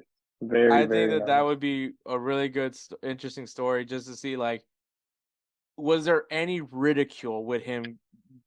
Like, just to see, like, was there anyone that doubted him with him creating these comic books, or where was comic books when in his time, kind of like that. So I think that would be a really good biopic. No, that's pretty good. No, The that's a title would good be one. Excelsior. Excelsior. Mm. I think they do have like not a bio. I think they have not a biopic, but like A a documentary. documentary. Yeah. Yeah, on the Disney Plus. Well, good to it, So, Disney. You own Marvel, and you've been ruining that shithole now. damn. Oh It's not that man. bad. I don't know if But I'm gonna yeah, watch that Madam Web movie though. I might watch it. I mean, eh, I if mean, technically it's if like you're watching that, it's definitely because for bonking reasons. You're probably watching that because you're. no. It's the thing is like that has to do with Spider-Man and the whole No, I'm just multiverse, saying infinite when you look web at that stuff. cast. To be honest, I haven't even looked at the cast, man. Oh, yeah, it's there's definitely some guys there going there for definitely for that reason. For the bonking reasons. Yeah, Sydney Sweeney, Isabella Merced, Emma Damn. Roberts, Meh. Dakota Johnson, depending on how you feel about her.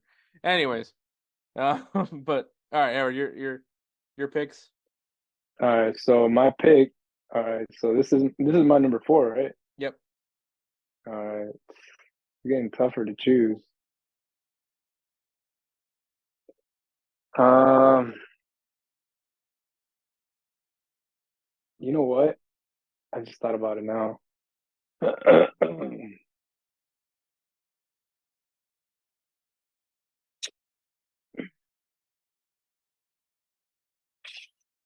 You just thought about it now. Yeah, I just thought about it right now. Well, there's gonna be two. I kind of have two in mind now, but now you got me thinking really, really on this one. Um,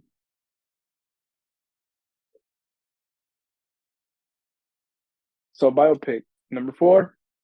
Yep.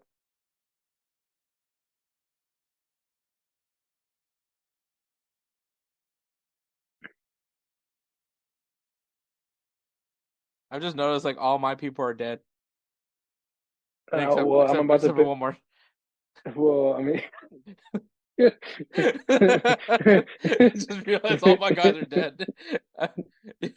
Actually, majority of this list are people that are not with us anymore. Yeah, of course.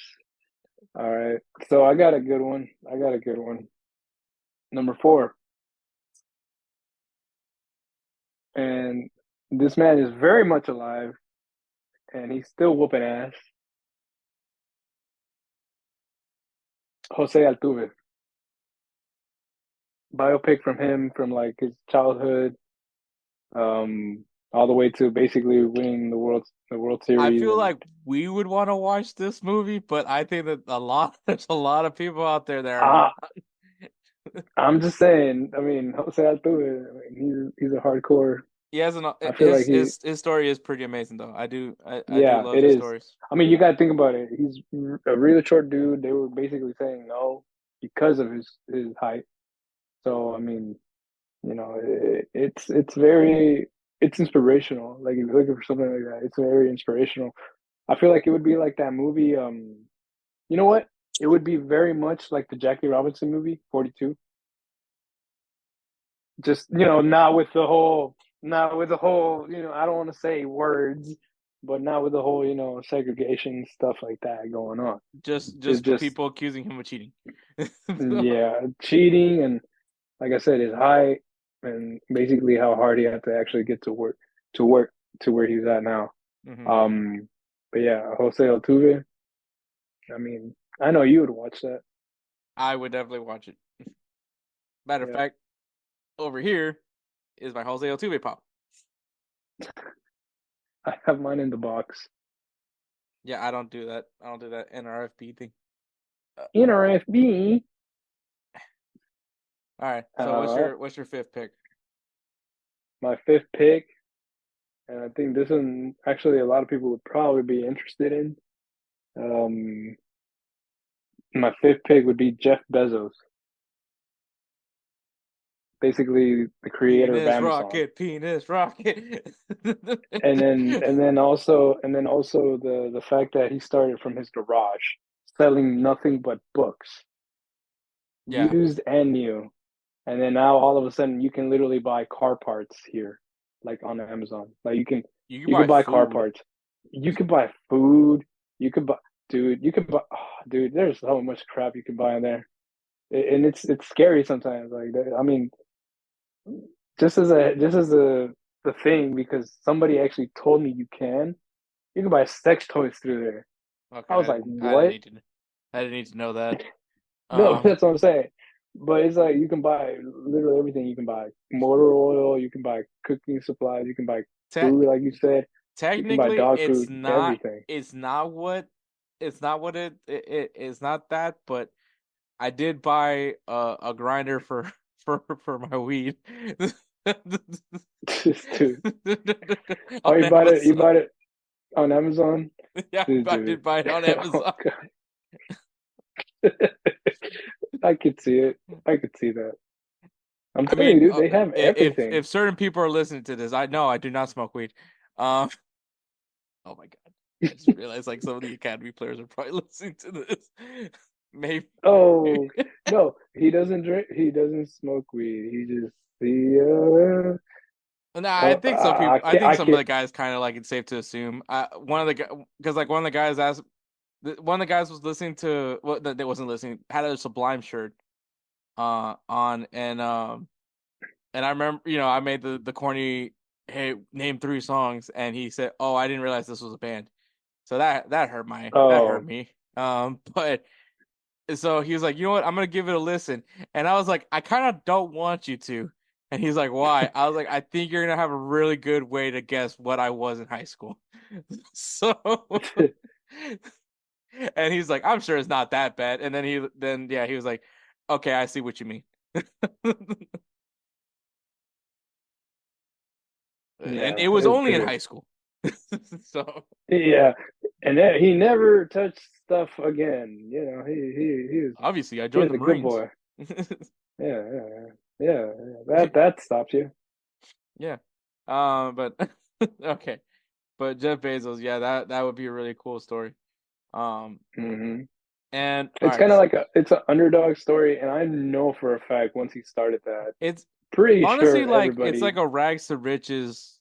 And a prime example, last year we saw the Flaming Hot movie, which was the movie about the guy that created the Flaming Hot Cheetos, the Flaming Hot brand for Lay's, for Frito-Lay. And bro, that's another good movie. If you guys haven't watched Flaming Hot, watch it.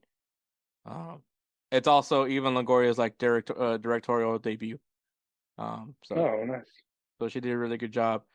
Becky G dropped a banger of a song, which she always does. So love her. Yeah, great stuff. So good movie though. And that's the movie that introduced me to Annie Gonzalez, which I'm still Edward knows this. This is gonna make me really seem misogynistic, by the way. I can't tell if Annie Gonzalez is attractive or not. And okay, before anyone starts judging me, so me and my sister, we have this thing where we do talk about this, and our number one person is Eva Mendes. Well, you and Ryan Gosling. Huh? You and Ryan Gosling, basically, in the same boat. That's an attractive man. I'm not. Oh no, okay, because that's his wife. No, so me and Wendy. The thing is that we're not entirely sure if Eva Mendes is really attractive. Oh, like there's movies where like she looks great, and then there's movies where I'm like, I don't know. So, is it the face or is it the boobs? I don't know. Me and Wendy still have no idea, and that's kind of where I'm at now with Annie Gonzalez. Like like she's clearly, and I'm not saying they're ugly. Clearly, they're beautiful women. You're all beautiful, but like it's just like I just don't. I'm not entirely sure of the consistency. So, and me and Wendy are. It's like the one thing that me and Wendy like we love doing, which sounds awful to say it out loud, but we're not entirely sure whether or not somebody is hot or not. And this is also we do this with men. So like that, yeah, Okay. that was my case even more. But yeah, but Jeff Bezos, that's gonna be an interesting one. All right, but yeah, I think that would be really cool to learn about Jeff Bezos. And I'm sure Yeah. he'll like force his Amazon employees to watch the movie. Available on Amazon Prime. Hey, I wouldn't be surprised if Amazon Prime would be the ones to release it. Yeah, probably. All right, my number one movie.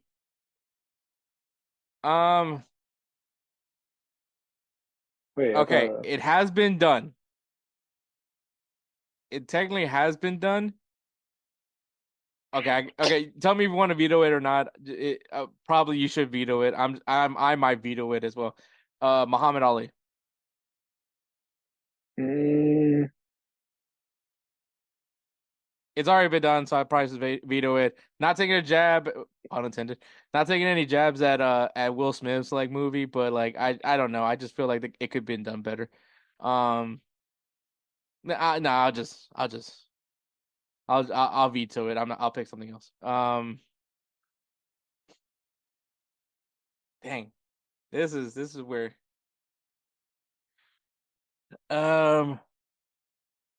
So if not Muhammad Ali, I would say nah. I wouldn't pick Oscar De La Hoya. The only reason why I wouldn't is just because like he did like a documentary series on HBO. I don't know if you saw that, Edward, or not, but I don't think you have HBO. nope. But he did but a I haven't. documentary series on his life, and like his whole thing was like he won the Olympics, and the story was that his mom's dying wish was for him to win the gold medal, and he did, and that's why they came when he went pro. That's why his nickname was the Golden Boy, was because he had this Yeah. amazing story of his mom passing, and then later on we found out that was a lie, and then obviously then we learned more about his like drug addiction and the multiple children that he has with different women, and you're just like, man, this guy's kind of a sleazebag. It also doesn't help that I already didn't like him as much because of how badly he did with Dynamo. But Yeah, I know. you know what? I'll screw it. I'll just say it. Tom Brady. Oh, okay. I gotta at least have somebody that's alive on this list. Right.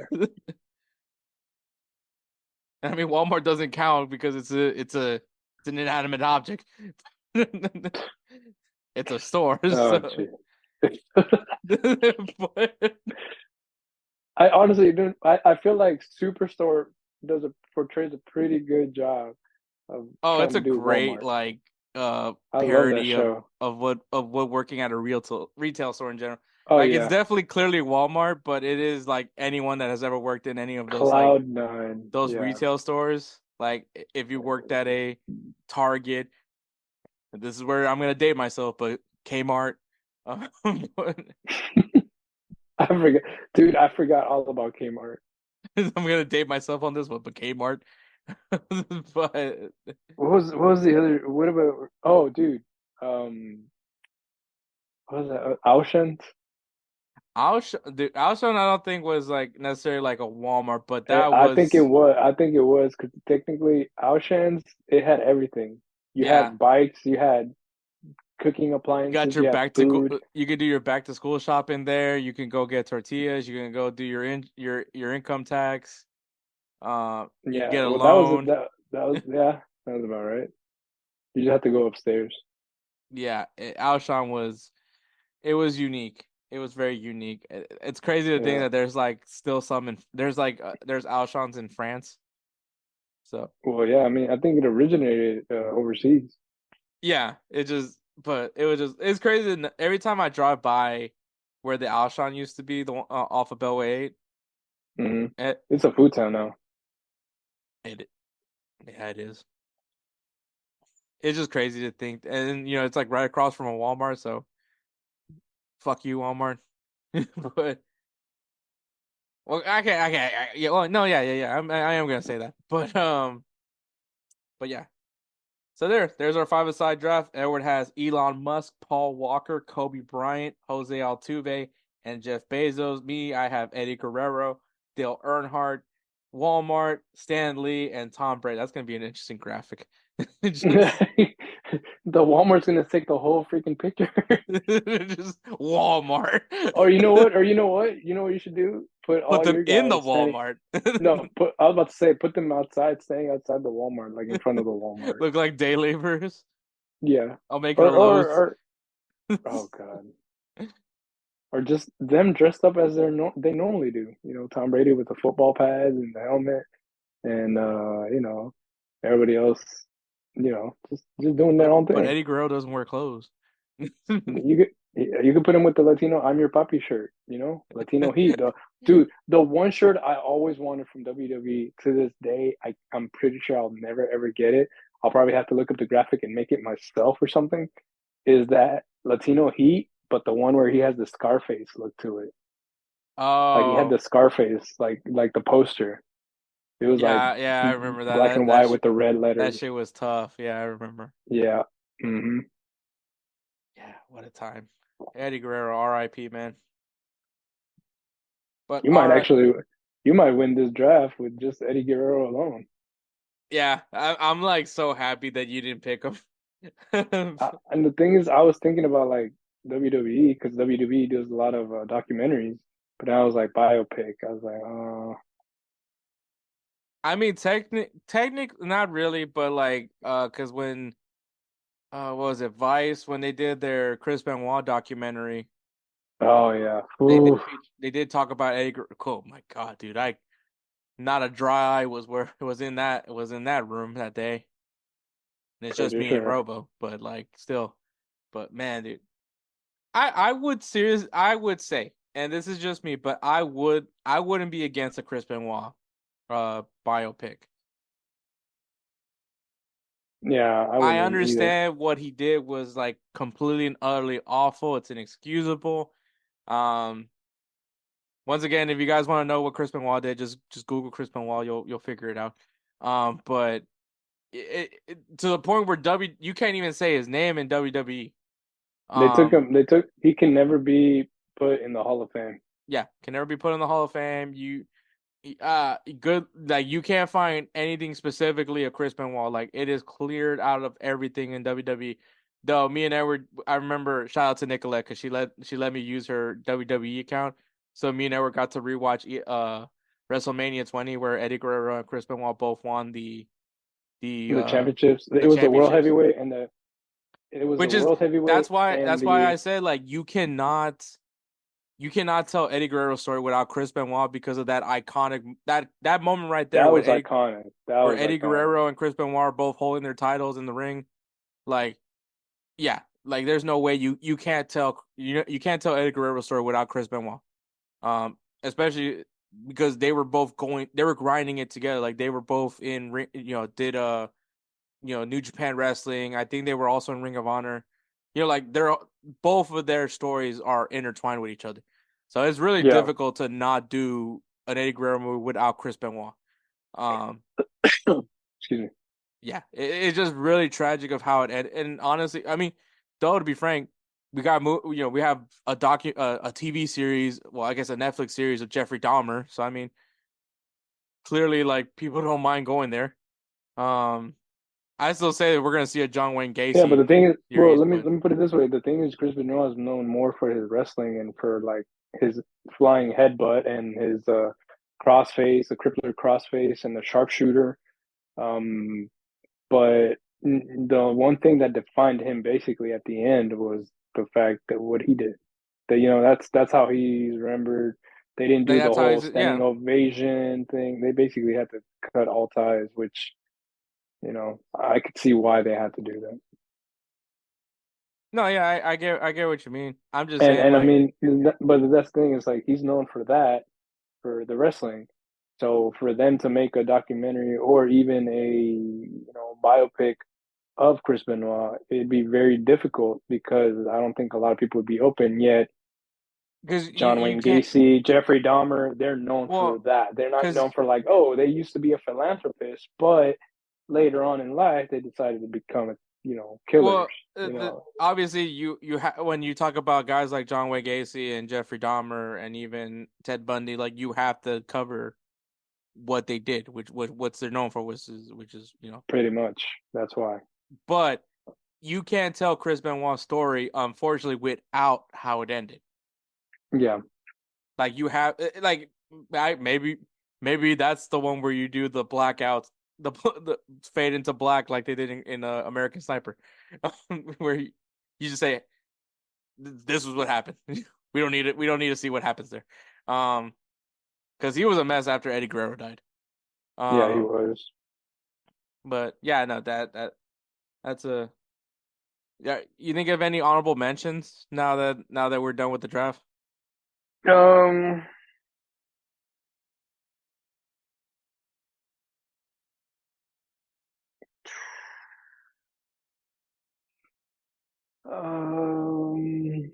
well, this would be a very, very, very horrible one, but I feel because it's soccer and it was around those times, it would basically be. So I'm either thinking George Best or Michael Gonzalez biopic. Oh man, I would be all for a Michael Gonzalez biopic. I know you would. I know you. I mean, would. essentially, the Michael Gonzalez biopic would also be a Diego. You could literally make that the Diego Maradona movie. Yeah. It's literally, they're basically the same guy. So they literally did the same thing. They were buddies. So yeah, they were. They were friends. So, bro, that's crazy. You can literally copy and paste. If you ever decide to do a Diego Maradona movie, which they should, if you decide to make a Diego Maradona movie, you can just copy and paste it and make it the Michael Gonzalez movie too. You just gotta change the teams. So yeah, George Best would be really cool. Oh man. You know what? Kind of similar with like Miracle on Ice. It's like one of those like underdog sports movies. I just don't underdog stories. Yeah, I just can't think of any of like. I mean, obviously that's based on true events, so it's not necessarily a biopic. But I've said this before. I think I've said it on this podcast actually. But I would love if someone else tries to like actually do a better movie on Dallas Carter. If you guys don't know, Dallas Carter was allegedly the team that played against Pyramid what was it, Pyramid? The Friday Night Lights, the movie, not the TV show. But in that movie, that's who they played in the state championship, even though the real story was that football team didn't even make it to the state championship. They made it to the semifinals. And that's when they played Dallas Carter. Dallas Carter later then went to the state championship game and beat Judson High School. But the only reason why is because the Dallas Carter movie, that movie that they made, I can't get over on how cheaply it was done.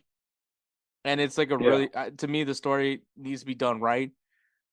Because it is also a really good like warnings, like a warning's tale. Is that what it is? Is that the phrase? A wise tale? A wise tale? Like a cautionary tale. There we go. That's what I'm thinking of. It's like a good cautionary tale because of obviously like you had a high school team, like majority of them, mostly all of them got like full ride scholarships to play college football, and only 2 of them went to go play college football because they all got involved with like robbing stores and restaurants, and unfortunately all got caught and got arrested. Oh damn! Yeah, dude, Dallas Carter is like it was literally one of the greatest high school football teams ever assembled, and then because of that, just stupidry, because of those dumb decisions, like all of them went to jail, except for like 2 guys. One guy I know for sure, and only one ended up going to the NFL, and that was like a really loaded team. Like it was really good. So, yeah, I think but that obviously that's based on true events. It's not necessarily a biopic, but I would say a Rock movie too, movie on Dwayne the Rock Johnson. Even though I think at this point we're getting just like shoved Dwayne the Rock Johnson to our faces now. No, I mean, I'll be honest. Well, for one, they had that TV show. Like, Yeah, I that's what I'm forgot saying. what it Like, was I feel called. like we're just getting. I think people are just like trying to shove the Rock on our throats, along with Kevin Hart. But all right. Ooh, George Bush. That would just be hilarious for me. Oh Also, it man. just because obviously I was in the Marine Corps, but I would love a Dan Daly biopic. Dan Daly is a 2-time Medal of Honor winner. I think that's who he. My Marine Corps knowledge isn't what it used to be, but I believe Dan Daly was the guy that won the Medal of Honor twice. Yep, he is. So so to my drill instructors, you guys did a great job. I do remember my Marine Corps knowledge. That would be a really cool story. A really cool biopic is to do one on Dan Daly, old school Marine Corps. But obviously that's not gonna happen. All right. Anyways, so that's the episode. That's the show, man. I want to give a shout out to the Belly Up Podcast Ever. Check out their website, BellyUpSports.com. Follow them on Instagram and the X at BellyUp Media and at BellyUp Sports. Also, you guys can watch us also on GolzTV. So GolzTV if you, is basically just a streaming service of just nothing but soccer content. So if you guys want to check it out, has everything that you're looking for. If you're looking for EA Sports FC content, if you're looking for cards, trading card breaks or what, I don't know what the hell the term rips. I don't know. I don't really know what the terminology is, but they have that for you. If you follow a specific MLS team, they got you there. You can find Moussa. He does content over there for he drops videos over there for GolzTV as well. So if you guys want to go ahead and check him out, Golz.tv. It is free to subscribe right now, so I'll say take advantage of it right now. Also, that's where you can find coverage and highlights of the USL. So that's where so they have that great partnership going on for them as well. Check them out on Instagram at golz.tv and on X at golz_TV. And of course, this show won't be what it is if it wasn't for, of course, Roosevelt Spencer, the namesake of the Roosevelt Spencer Player of the Year award. He creates the intros, the outros. He's the one that unfortunately has to fix me and Edward's audio when we do our singing bets. So he does a lot for us. So if you guys want to go ahead and check him out on Instagram, it's That Guy Dope. Once again, That Guy Dope, just how it sounds. And give him a follow. And if you guys need some beats, whether you're, trying to do a podcast or a YouTube channel, or maybe you're trying to get into the music industry, well, hit up Spencer. He'll take great care of you as he always does with us. So that's all I really got, man. Thank you for listening to episode 159. Also, thank you again to Moussa for coming on to help cover AFCON, and also to Eddie Robinson. It was honestly a dream to interview you. Definitely need to get you back on the podcast to talk more footy. I had a lot of fun. Hopefully we could do it where you're not driving. So definitely would love to do that again. But thank you so much for listening to episode 159. Catch us next week for episode 160, where we'll be talking more AFCON, and I'm sure there's going to be some more stuff going on because we're definitely at the tail end of the transfer window. So I'm sure there's going to be some signings happening closer to the end. But catch us next week for episode 160. All right, take care, guys.